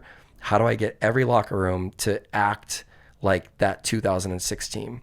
Like, how do I get those people to care about each other so much, so significantly, that they're willing to like babysit their kids and to be able to like check on them when they're driving drunk and to take their keys from them, or to like make sure that they show up and push the extra minute, you know, and help them with jobs and connect them and create that was it. So in building these communities of like what our main business is like our business in Sphere is to connect people. Yeah. But I was like, how do I do that? And so by me doing that, and through like the trial and, you know, experience of creating Sphere, is I got to get people to huddle up. I got to get people to like literally come to these classes. So in actually creating the concept, and I can truly say that even after 4 years, we're almost done creating the classes, like almost almost done creating the classes. Because how many are there right now? Is it 4 different styles of play right now? Yeah. So you have the Bala, Soleil, Sphere, and then 45? Yeah. So when I was looking at all these different concepts and all these different classes, I'm grabbing things from Barry's. Like, I like that. Oh, I love Soul Cycle for this. Oh, like I really like yoga for that. Like I have this vision board and people think I'm crazy, but I have all these notes everywhere, man. Like literally the large yellow pad notes, and I just have this one, and I just wrote out everything that just like everything from all the things that I love about all these different concepts. And then it's like, I'm going to create this one concept that kind of pulls from the heartstrings like all these other ones. And I'm going to create this concept. But like with that is through trial, there's something about creating something that you have to go through it. You can't just like, oh, I'm going to create that necklace. Okay, that's cool. But like, have you worn that necklace 1,000 times? Did you wear it running? Did you wear it swimming? Did you wear it like when your girlfriend beat you up and pulled it? Like, did it hang on? Like, looks good on paper, but you got to put it. So you have this idea of creating something, but like, have you gone through thousands of classes? How many people have gone through to try it, and like how many experiences? And every time asking, "How's your class? What'd you think?" and getting feedback, and then crafting it. And molding it. And I literally think about this concept, like this ball, like it's been touched by thousands of people to like form it into this like perfect sphere that like we'll be able to like share. And then I'll be able to like literally say that like it wasn't me that created it. And I tell all of our teammates, like, you're creating this concept right now. It's not done yet. Like every single time that you lace up on this field, you guys are creating not only like the best concept to keep the world connected, but like the best fitness concept that will ever exist. And I'm certain of it too. So like these different classes, when I was thinking about it, and I was like, our unique twist is that we are, again, I took my mom to a CrossFit class, or like, you know, the idea of going there and lifting weights and stuff and just like not happening, crying, whatever. So the idea of bringing weights and stuff and doing something for the general fitness community, like you mentioned to me earlier, like the greatest thing about soccer is that all you need is that ball. That's all you need. And anybody can do it. An open area. That's all you need. Unfortunately, the way that this country has been evolved and the idea of like, oh, I don't play soccer anymore. There's like this shelf of like people play. It's the most popular sport that most parents put their kids into, right? And you play on the elementary school. Some people drop off through middle school. Some people may play high school, and then it's a shelf. It's just done. If you play college or if you play in the pros, but like that number just disappears. Like, and you rarely see like a men's league or like a family league or something like that. It just doesn't. It doesn't exist. No. So, in creating the concept of, okay, what are these different classes? Like I always knew. I mean, I'm a technician. I'm a player. So obviously, there's a class for skill. I knew that playing is what most indoor soccer facilities make money by doing leagues. But yeah, like our lifestyle now is, I only have 45 minutes to be here with you. I'm going to maximize everything that you just talked about. I'm going to do a podcast. I'm going to run for 45 minutes. I'm going to make sure that I run with my girlfriend or a friend because I want to like spend time with them, but we're going to do it together. And I just like multitask and hit like multiple things at once. Nobody has time to like plan to be on a Thursday night league at 10 o'clock PM or 9 o'clock PM. I might be traveling. I might be sick, or I might be at my girl's house. I might be wherever. But the idea is like 10 years old. So in theory of, wow, yoga studios, and you can just drop in at any time you want, and like this spin idea where you don't have to be like locked in, you just pay as you go and just go. So that doesn't exist in the soccer world. So creating that, and there's been businesses, even Nike, that's tried this like app idea of, hey, like pick up soccer games, who wants to go? And so those things are starting to like be out there. And through my experiences of like soccer from like when I was a kid living in Europe, my technical skills that I learned and developed are applied to like the soul class. The pickup game is the idea of just playing, which is just for every player that's looking to get on the ball and just kick it. So we've got our game where people just want to play. You've got a soccer practice, which is my idea of this high level, not even high level, but it's just more about the experience than like I'm really trying to teach you how to be a pro soccer player. Because at the end of the day, we don't care about how good you play on the field. We care about how good you play off. So our goal and objective is the fitness part of it. You just get more touches. So it's skill focused. I went to Equinox. Like Equinox has the best aerobic room fitness classes, group fitness classes outside of like these boutique things, right? These boutique classes. And you got ropes and rowers. You got these Metcons. Like you've got these like, you know, I don't even know. There's just all these unique ways that they've created these group classes that people go to, and they like them just because they can shut their mind off. They can do the workout. Somebody tells them what to do. And then there's also the group component of it. And I was thinking, not everybody is going to want to play soccer because there's a lot of people that just think soccer. Nope. Next, I'm out. So I always wanted to create a class that was without the ball that could be a really easy barrier of entry for people that just wanted a good group workout. So if you think about like two spheres of soccer and fitness, like where that group comes in the middle, like that's where we live. And then that's where our sphere class comes in. It's literally the class of sphere encompasses everything it takes to be a soccer player. Like you got to be able to play, you have to have skill work, like you need to have the body work to it too. Like there's a mindfulness of yoga. Like, so literally all of those come into like that one single class. So those 4 classes were really, designed over time, called different names all across, like the 4 years of creating the concept. And then while I was building the concept and then creating the idea, because in my mind nobody knows what we're like. You're seeing it in Houston right now, like, and I don't show anything on social. Is that the only location right now? Is only Houston? One, yeah, because it's not done yet, and still like this beta, like we're still crafting it, right? And so our team's like, let's expand, let's do videos, like let's show people. I'm like, no, like not yet, like it's not done yet. And let's get it down to a certain point where then we can then scale and have everything's, and I'm just so protective, like just so protective. Cause like there's people that are reaching out now that are like, hey, we want what you have. Like, how do we do it? Like, can we license it? What does that look like? And it's like holding just enough to where we can kind of get to the next step. And I know it's like kind of, we're a business, like we want to grow, right? We need to make money, but understanding just like when the right time to make that pass and to like actually play. And it could be too early, but start over. I was going to say that like through creating the concept, right? Like I was thinking in my mind, there's this thing called sphere.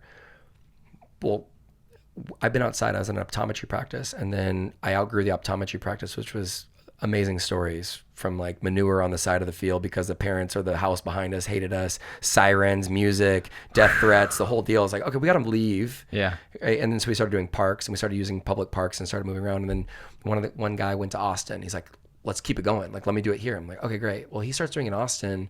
And so we started to do a little bit indoor, and we started renting this facility to kind of trial the indoor thing of what I was creating. And I started to really worry about showing what we were doing here up there. I was like, I don't feel confident in what we're doing. I don't feel comfortable. I don't feel set, but it doesn't sit well with me. And so because I was going through all these different, steps of playing and making mistakes and then learning from it as a soccer player. So it's another thing that I learned, right? You don't learn from just like watching game tape. You get your ass on the field and you get your butt kicked. You lose games. Like you see what you did well, and then you see what you did wrong, and then you adjust and you keep moving formations. You bring new players into the team. Everything I'm talking to you right now is exactly the way I talk to my team. Like there's no like, business school, Harvard, like MBA program. No, like this is, I'm on a team. Like I'm trying to win. Our World Cup is us expanding around the globe. Like our like little victories are like the road wins where we get 3 points and like we literally talk them out. But that guy going to Austin expanding, it made me really uncomfortable. I'm like, why am I uncomfortable? Like, what is it? And it was perfect because it separated our business.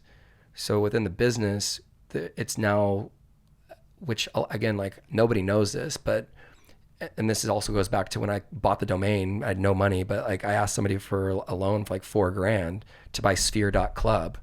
Well, I mean, club is cool, soccer club, it's a nightclub, it's like our experience, right? Well, the business started to separate too. So I'm creating this indoor concept that nobody can see yet except what's in my mind and what I want that thing to look like and be, right? But at the same time, everything that everybody is seeing is over here, outdoor, park workout, Zumba, if you will, right? Park fun, community. But like, that was way different than that. And as I keep separating, just like, okay, well now I'm talking about like investors. We're talking about like, what's the next steps in like growth? How do we use that as a sales funnel? What is a funnel? Like, so I'm sitting here like trying to learn. And separated the two entities into 2 different companies that have served 2 different purposes. And the understanding like how to then articulate that, which again, like the soccer inspired fitness part will eventually it is just going to be sphere. Eventually it's not even about the soccer and the fitness. It's about the connection. It's about the intimacy and the workouts, but we have to drive and lead with sphere. Like what is sphere? Okay. Well, right now it's about this soccer fitness concept and we do all these cool classes and we love bringing people together so we can huddle up and kick it. Okay. Sounds awesome. We bring people in, but like the call that I did today about offering mentorship and support, emotional, like whatever it might be to these athletes and bringing them together.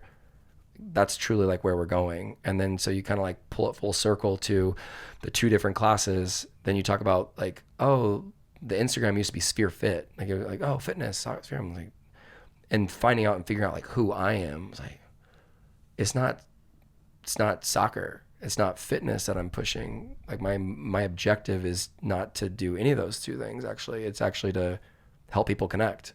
Like my purpose in being here is to find ways to put that ball together with 2 random strangers and to help them become teammates.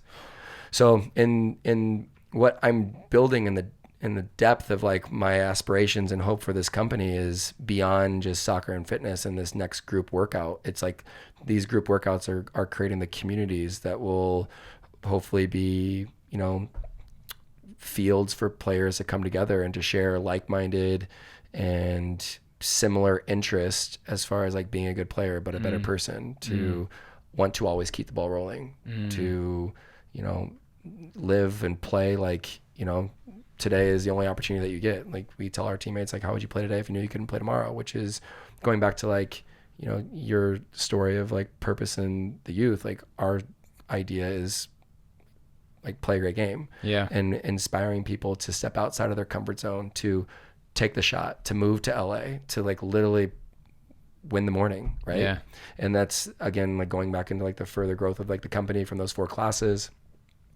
Was then we have this outdoor class that we were running, and from that outdoor class that we were running, I'm thinking to myself, 2 different things. How do we dumb it down? How do I give this to people? Like I just literally want to give it to people. And so that's the idea of like our club, is to build the communities in these markets that might not be able to support, you know, a sphere. And I look at our sphere as Dynamo Stadium, you know, LAFC Stadium, Galaxy Stadium. Like there's only so many spheres. And if you look at the business model for most of these businesses, what's popular right now?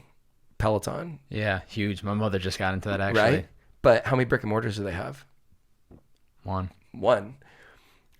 It's taken Barry's boot camp almost 20 plus years to now start aggressively franchising and expanding around the world. Soul Cycle's plus 16 years, 17. They went public, a year and a half ago, 2 years? Again, like they're also invested in purchased by Equinox, and Rumble's a new one, but like brick and mortars are extremely arduous because of the risk that you take. So for us, you know, there's so much more depth to it, but like the idea of like those 2 concepts and then those 2 businesses and like the names of them and the way it's been able to like work out from like, oh, it's not Sphere anymore. Okay, well, like let me just look at like what's available. Oh, Sphere.club is available. Huh. Okay, cool. Like I had no idea we're splitting businesses. Oh, Sphere.club for a domain. Oh, that's cool. Oh, it matches our Instagram. That's cute. Let's do it. Right. And just going through that and the way that things have been, you know, like organically separating and organically falling into place through just hard work and through just like dedication and showing up every single day. And the coolest thing for me is our team, which I haven't even talked about yet. But if I talk to you about, you know, I'm going to start doing this on my story, and I want you to hold me accountable to this, is like sharing the story of how each one of these players found me, I found them, but I've come together. And the coolest thing is like our newest player on our team, he's 23 today. Coaches first 45 class, which is like our highest level technical class. Like it's amazing. And he coached his first one today on his birthday. And his sister, sister sent me a picture of him and I literally probably like 16 years ago. Really? When Dynamo Stadium. Oh my, that's him? And sends me a picture of like us together. No way. And here this kid is coming into our business, a breath of fresh life, a substitute off the bench that has like inserted our team with like this new energy. And I mean, and this is just by chance because he wanted to play pro. He's team strategically, just came in to work with us. He loved the concept, was really interested in entrepreneurship, kind of did some background on my story, met with me. He's like, can I buy you lunch? I'm like, why don't you just come internship with me or shadow me? Next thing you know, like I offered him a contract and here we are. Right. So I can't, some things I think in looking into other businesses that have been successful, it's a lot of like hard work and it's a lot of like, you know, mindfulness and creativity and being super sharp and smart, but it's a lot of luck too. And whether you call that, you know, creating your own luck, but everything that like we have right now and what we're building and what we're doing is based off of that, you know, luck and that intuition and just, again, like showing up every single day like working through those bad games, right? And, you know, hopes of, okay, we're going to make it pro. Yeah. Like we're going to keep knocking on the door, which again, going back to your question to me is like, what would you know, take away from like your collegiate career? Like, what did you learn about like just, you know, finishing? Like, what does that mean? Yeah. I think one thing that's with this alone, as a Steve Jobs quote, you can't connect the dots looking forward. You can only connect them looking backwards. Amen. So it's like you have the So vision, powerful, man. you had the vision for what you wanted Sphere to become, and now it's becoming something much bigger that you just keep running with it. It's the same thing with this podcast. Like I had an idea and I just started and then it becomes bigger. So it says a lot because it's like you're not supposed to have the picture perfect blueprint and you're not going to really know where you're headed. You just have to start and you just have to keep putting in the work and marinating these ideas because they grow to something bigger. And it's not like you said, all roads lead to Rome. So I've never been to Rome yet. I've never been there either. Can't wait. But the fact is that as long as you keep putting in time and energy into this thing, it's going to keep growing into whatever I'm sure the vision is in your mind right now. Mm-hmm. It's facts. Yeah. Like literally, like couldn't have said it any better. I mean, that's what the most unique and best part about this is, you know, you don't really know where you're going. Like you can script a game plan. I tell this to our team all the time as well. You can literally script your life as well as you want, right? Spend hours and hours.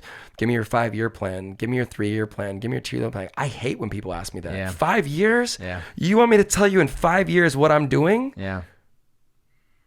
You're naive. Like you're not present in like today's society and what's changing. Did anybody expect TikTok to be like what it is today? Like, would you be thinking that like Instagram is going to be the next YouTube, or like, are we looking at flying cars? I mean, you just can't, right? Yeah. I get you need a goal set and you need to have ideas about where you're going. But I think one of the best attributes that you can possibly have as an entrepreneur, and one of the greatest things that I learned now that you're asking me this, is to be creative.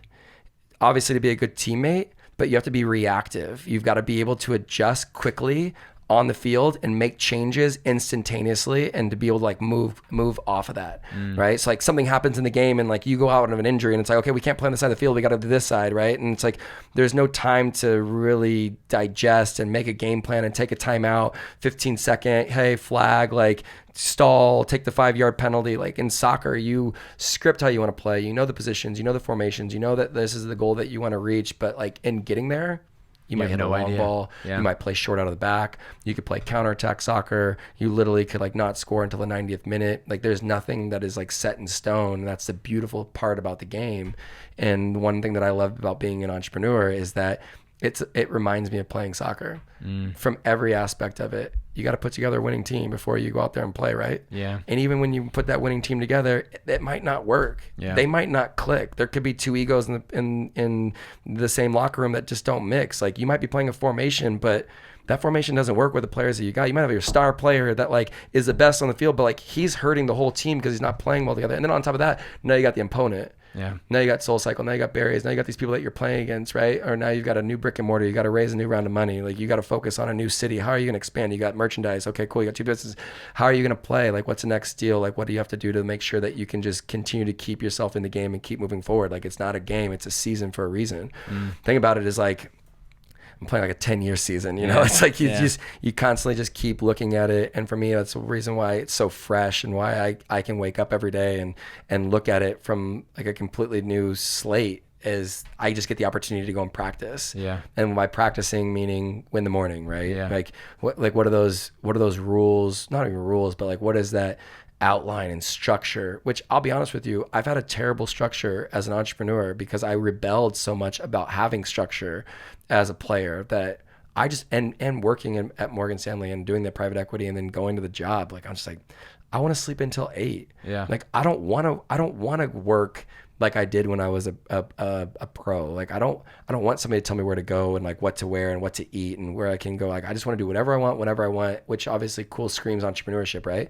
But the scariest thing for me as an entrepreneur is not having structure now and not maximizing my day and not listening and being stubborn, because what I've taken on now as a head coach, right, is now I've had the responsibility of the players that have bought into our team, and not only the players that have bought into our team that are building our business, but the players that are coming, that are supporting us, that are like bleeding pink every single day, and they're relying on me to say, where are we going next? Like that whole idea that we're gonna walk through this desert, and there's this oasis out there, and I promise you it's there, but you got to come with me and you got to trust me, right? Like there comes a point where there's no point of return now, and we're like midway through, and then define success, right? Because then you could break that down too and be like, okay, well, we're making X amount of dollars per month, like we have X amount of teammates, like is that success? Again, like how do you view success? How do you view what your goal is? And I think breaking that down for me personally, and then for our team, obviously that's for the individual to decide, but it's amazing. It is, man. I mean, it's just incredible the opportunities that come from following your passion. Yeah. Right? Yeah. And I mean, following your dream. These are the types of stories that I look to cover, because it goes from soccer as the career passion to then a little bit of a darkness period, but then showing like then there can be that second chapter. Totally. And that believing that hearing stories like this, it's like there is never, you're not going to, just because one thing ended doesn't mean that the next chapter isn't going to be as beautiful. No. I saw, and I had seen on your Instagram, a quote you had written was that the quality of your thinking determines the quality of your play. What helps you keep that winner mindset even on the days you're feeling off? What's my alternative? Like, that's it. Like, what's the alternative to not waking up at 5 a.m.? What's the alternative to not? And then, I mean, it just sounds, I mean, I'm not scared of losing. I'm scared of not trying. Like, I'm scared of not like succeeding to like what I know that I can possibly, so I can achieve, I guess. Just, I think a lot of it is when you talk about like my power, like what keeps me motivated and grinding in between those moments is looking back at like all the energy and work that got me to that point too. And then, again, like I always say too, is like, you're only as good as your last game. And quite frankly, like my last game was pro soccer. Like I'm nothing. I have an idea and a cool logo that a company created for me, because I said that I went to a pink nightclub in New York City called Pink Elephant. I was like, I really want it to be like bright, and I love pink soccer shoes, and like that's dope. Like still just this thing that's like evolving. And the idea of saying, every single day I have to like treat myself as like my own coach and coach myself up with my own mentality and my own thoughts, and making sure that I'm bringing my best self and play and person, to the field, because then it's a reflection then to everybody else. And if I, go through a breakup, or if life happens and I let my team see it, then they see like a chink in the armor. They lose trust, like not necessarily hope, but like confidence. And the moment that starts to happen is a slippery slope. Yeah. And they start losing confidence in the idea, and then the dream, and then the direction, and start to like question it. And that's like not an alternative. I love your guys' philosophy, and we have a sticker here. Play a great game. How important is that philosophy even off the field when you're not with Sphere? Right. It's been a huge component for us to inspire, right? Motivate. And my whole career, every single game, whether it was professionally, as a youth player, my dad would always, I mean, maybe not the 8-year-old me when I was in Europe, because I don't remember that part, but he would always say, play a great game. Like, good luck. Like, you never know who's watching. Like, go get it, son, right? And so every single day, that would always be communicated to me, or every single day, but like that was always something that was just part of like what my dad did. Like he texted me, hey, good luck today, son. Like, play a great game. Good luck. Like, and so as I start to, mature, 35, dad's 65, I'm like, man, what are you waiting for? Why are you watching TV? Why aren't you going to the gym? Why aren't you traveling? Why aren't you exploring the world and coming and visiting me and taking care of your health? Like, you play a great game. What are you talking about? This whole thing isn't about sport. The moment I got done, it was just like blinders came off. I mean, it's one of the greatest things about being an athlete, and one of the, I would say, importance about being an entrepreneur is being hyper focused on like one thing, to just like nothing can distract you. Like you're just going to be solely focused on that. And truly as an athlete is really having that mentality that no matter what gets in your way, like it's always directly laser focused on what you're doing. But the moment that changed for me, I realized, wow, like, there's an ocean, there's a beach, there's mountains to travel and snowboarding, and there's, you know, other things that you can do is like that are bigger than playing pro soccer. You just think that life revolves around you. Everybody knows your name and cares.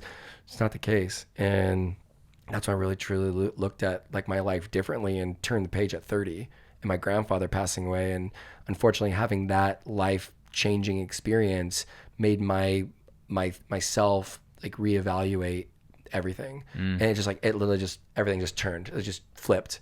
I no longer looked at the game the way I did. I no longer felt like I was owed something that I was playing and like it was going to pay me for what it did. Or I looked at it for being grateful for the opportunities that it presented, for the experiences that were created, and thinking now then how can I parlay that and what does that look like for me?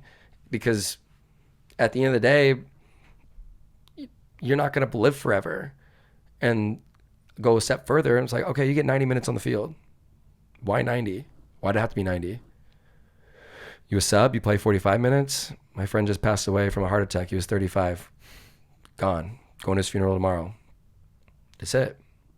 So, like, what are you waiting for? Yeah. So through the business, through players that have been a part of the business, and really pulling this to life has been tremendous for a couple of reasons. One, it kind of embodies the culture and like the core of like what we really want to inspire and help that players adapt and do, is to literally play a great game on and off the field, and whatever that might be.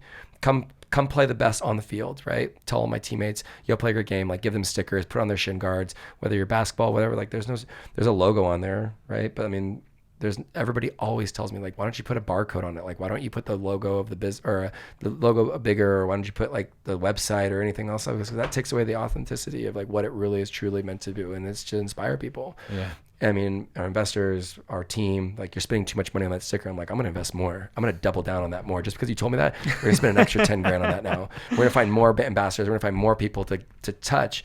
But the greatest part about this is going back to the locker room. And it's my favorite part of being a pro is always off season, because I got to go play, man. I got to like throw away the ball. I got to I'm going to go party. I'm going to go travel. I'm going to go see my family. That was it. It was off season. So how do you make off season every single day? I think that's what everybody would love, to follow those great Instagram accounts and travel the world and, you know, be on yachts and have the, you know, pretty friend next to you that like gets to travel with you and bring your family with, whatever that might be. But how do you make every day become an off season? And you can't, but like our goal in this whole mission is to then inspire our team, not only to like work your butt off on the field, like when you get the opportunity to, but work hard so that you can enjoy yourself off. Yeah. And we tell people like, don't come see us on the weekend. Like, we don't want you. Like, we rather have 0 people in our lineup on the weekend. Like, I'm thinking like, how do I Chick-fil-A? We're off on Sunday. I'm like, when's our off season? Like, what, like, is it Christmas? Do we have 10 days off? No employees, no workouts, go travel, play. You know, we're going to do retreats. We're going to do retreats on beaches and like exotic locations. And there's all these cool soccer. Probably going to do that now, just because honestly, that's what I've been thinking about for a while. But how do we do that? And like every sphere shuts down. Go be with your family. Go enjoy it, because that's truly what it's all about, right? Yeah. What's an extra couple classes? I mean, maybe multiply it by 100 around the world, but like at that point in time, does it really matter? Like, what's the difference between 100 million and 150? I don't even know what that means yet, but I mean, it sounds nice. Yeah. But my friend didn't get an opportunity, you know, and he just passed away, and he's like, he probably wish he had more time with his son, not more money in his bank account. So at the end of the day, the whole idea with this mission for us is to like have something tangible that people can like take with them, to be a daily reminder of like a mission, like our mission to like inspire those players to go out there. And it's really been cool for us to then say like, hey, we want to follow your play, tag us on your Instagram, like let us see where you're going. And it's super cool, man. We light it up. We just like Friday, like 11ish, 12, we post it, just like somebody then that UGC is like taking that sticker to Switzerland. They're like traveling to Colorado, like they're whatever. And the cool thing about it is we haven't even got started, right? And I mean, we're still baby steps through this, but it's going to get aggressive. I mean, it's going to get super in a really good way. And so that idea of like that weekend is like Friday, Saturday, and our mission is go play a great game, just tag us in your way games so we can follow your play. And then people just, getting out there and exploring, and it's cool because then we're just sharing that content and we're just sharing that information of what people are doing. And the cool part about it is it's hopefully not just, oh, look, I'm supporting Sphere, I'm out there. It's like, no. You're doing your own thing and you're helping somebody watching our account to say, what am I doing waiting at home right now? I'm going to go drive an hour to the coast and go put my feet in the ocean and just hang out, I'm going to go. So that's been the part of it too. And as I've been learning in business, right? Like, how do you get people in? Like, what's our North Star? What does that look like for us? And, our mission obviously is to connect people, right? So that style of play, and like, why was Tom so successful? Like that, the shoe, because they buy one, give one, right? Right, but somebody told that story to you or somebody else, right? Like, I don't know if you listened to the podcast, How I Built This. I do, but okay. I there's a good one, that, right, about Tom. But he talks about Blake, talks about like the story, but it's really like people telling the story for you, right? Yeah. And sharing that, like my cousin. How this podcast happened. That's where the power is. Right. And so in this is our idea to then share that message, to then bring people together, and that they share the same affinity for like our business, because it's what like truly then encompasses, like, this is their team, like this is their thing, and whatever that like might be, whatever they play a sport or they don't. Again, we're talking about like people being happy, like living that purpose in the youth is going back to the whole premise of how do you find that thing that like was your why, or that brings out the emotional like happiness of what we're all trying to find in our childhood, that like keeps us playing and makes us happy. Yeah. Play a great game. I love that.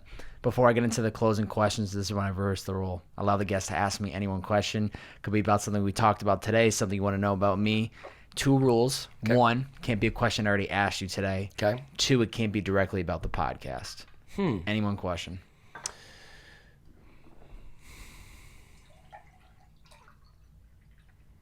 Okay, what's your power? What's your power? So anytime I use the word power, it's the same thing as power. It's like, what is your superpower? Like, what is your power? Like, what is your purpose and reason of being here? And I'm going to parlay in that to what is the most powerful piece of information that you've attained through these, incredible, probably, 100 plus, experiences that you've been able to digest and shift through. Yeah. So the first part, what is my power? I think one skill set that I've really developed, my power, is my ability to stay disciplined, when I think back on my life and I think back on when I've set goals for myself, I've been able to accomplish them. And some weren't directly, as young as like, I want to buy an Xbox. Okay, so I went and I got a job and I made money for myself and I bought it. I want to get a car. Okay, so I saved up even more money and I went and bought my own car. Great. I wanted to get into Bentley University. I didn't get in my freshman year. I was heartbroken. So what did I do? I went to another grade school called LaSalle College outside of Boston, put in the work, transferred to Bentley my sophomore year, graduated from Bentley, got the degree, got what I wanted. Graduated college, I had this vision to start this podcast. I knew exactly what I wanted to create. Didn't know how I was going to do it. Didn't know the guests that were going to be on the show. But what did I do? I stayed disciplined, and I kept 1 week at a time for 3 years now. Every single week, drop a podcast. Every Wednesday, podcast, and I've stayed disciplined. So I think one of my greatest powers is my ability to be disciplined on my goals and to be my biggest critic. And as sometimes it is tough being my own critic, and I'm sure you are as yourself, because you're always beating yourself down, and people might be cheering you on, but you're still like, no, but I still need to keep working on this, and I still got to do that, and you're your biggest critic. But that's how you get shit done. That's how you accomplish these crazy ass goals, because if you're not holding yourself accountable, how do you expect anybody else to do? How do you do that though? Like, how do you hold yourself accountable? My back's against the wall. I didn't get to touch this when we were talking before, but for 3 years, I've literally funded this entire project driving Uber full time. So podcaster by day. My cousin told me that. Uber driver by night. You know, like I have college loans, I have rent, I have all these other bills, and it's not about the money, but it's like I believe so much in this vision, and I've seen it just continue to grow and grow and grow that I know what it's going to become. So I feel like there's no other option for me, like in the sense of I know this is the right path right now. Yeah. And so every morning, Monday through Saturday, 6 a.m., that alarm clock goes off and I'm up. Like 5 minutes later, I'm up. I allow myself 5 minutes to just lay there and try to just like almost like warm up the engine before I get going. And I'll just sit there and lay there and just think about what's on the menu for today. How are we going to accomplish this? Yeah. And then at 6:05, the alarm goes off again and it's time to go. The clothes are already laid out to go to the gym. I go to the gym. I win my morning. Awesome. I come back, go for a run. I have my protein shake. I sit outside and I read for 30 minutes and I'm mentally primed for the day. I've meditated. I'm ready to go. But that's just how I feel. Like I feel that this whole process of, I don't want to call it the struggle, but this whole process of trying to figure it out, making enough money to just get by, enough money to be able to reinvest in myself, not having any investors or anything except just my time, energy, and the great people around me that help me make this things happen, whether it's my homie that shoots BTS, whether it's the homie who does the, shout out to Kirk, shout out to Joey who makes the Instagram content, my man Dylan that I live with who helps me bounce off ideas to anybody else out there. It's like, how do I just make best of what I've got? And so I don't have another option. Yeah. I have to find a way to make it work. There's something special about that too, right? And you look at, specifically like NFL players and like the stories of those players when they have, not all of them, but I'm just saying there's some that just like, they don't have any options. Like it's either I'm going to go to jail or I could die in some of the situations and scenarios, or like, I'm going to make it, right? And there's people that are relying on them too. And then some of the best soccer players that have ever played, like Diego Maradona, like just from the slums, like they're literally from like nothing, right? And so you just don't have that other option. I'm not saying that's the situation here, but it's just, what am I gonna do? Get a job? I could get a job, but that's not gonna make me happy. Exactly. I know it's not gonna make me happy, so I'm not gonna put myself in a position where that's what I was told when I graduated. Just go get a job just get 1 year under your belt, and then you can figure it out.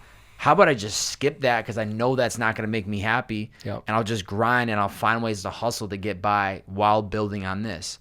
So people might listen or think like, well, you had other options. I did, but was I happy doing them? No. Yeah. So I just avoided it completely. Yeah. And the second part that you asked me, I had somebody recently ask me this on the last podcast or 2 podcasts ago, but every single episode there's a takeaway.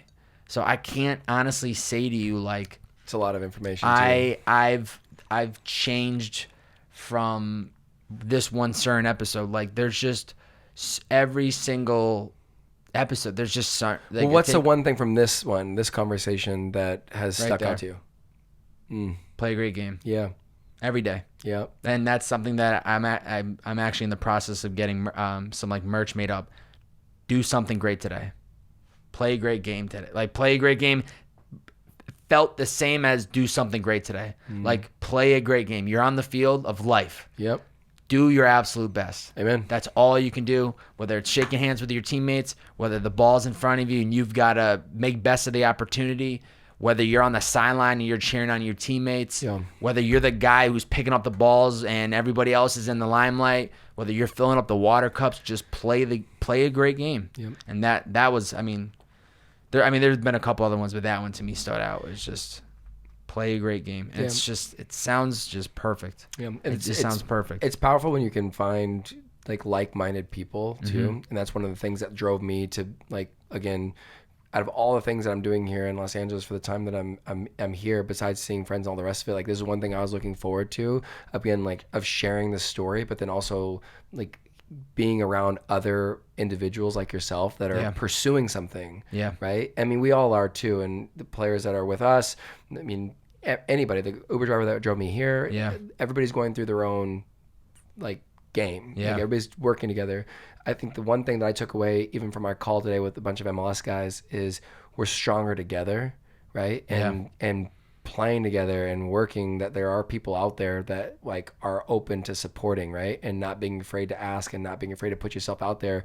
And that doesn't matter if you have 1 million Instagram followers. It doesn't matter, you know, if you've played a two-time MLS champion, play for 8 years or whatever it is. And it doesn't matter. Like one of my friends always told me, is like, you can't keep what you can't give. Like if there's not something that you can't offer to somebody else, you can't keep it yourself. Like it doesn't have value. So at the end, this has been truly, like I say, like in an experience. And again, as an entrepreneur and somebody that is like working through it, like I commend you.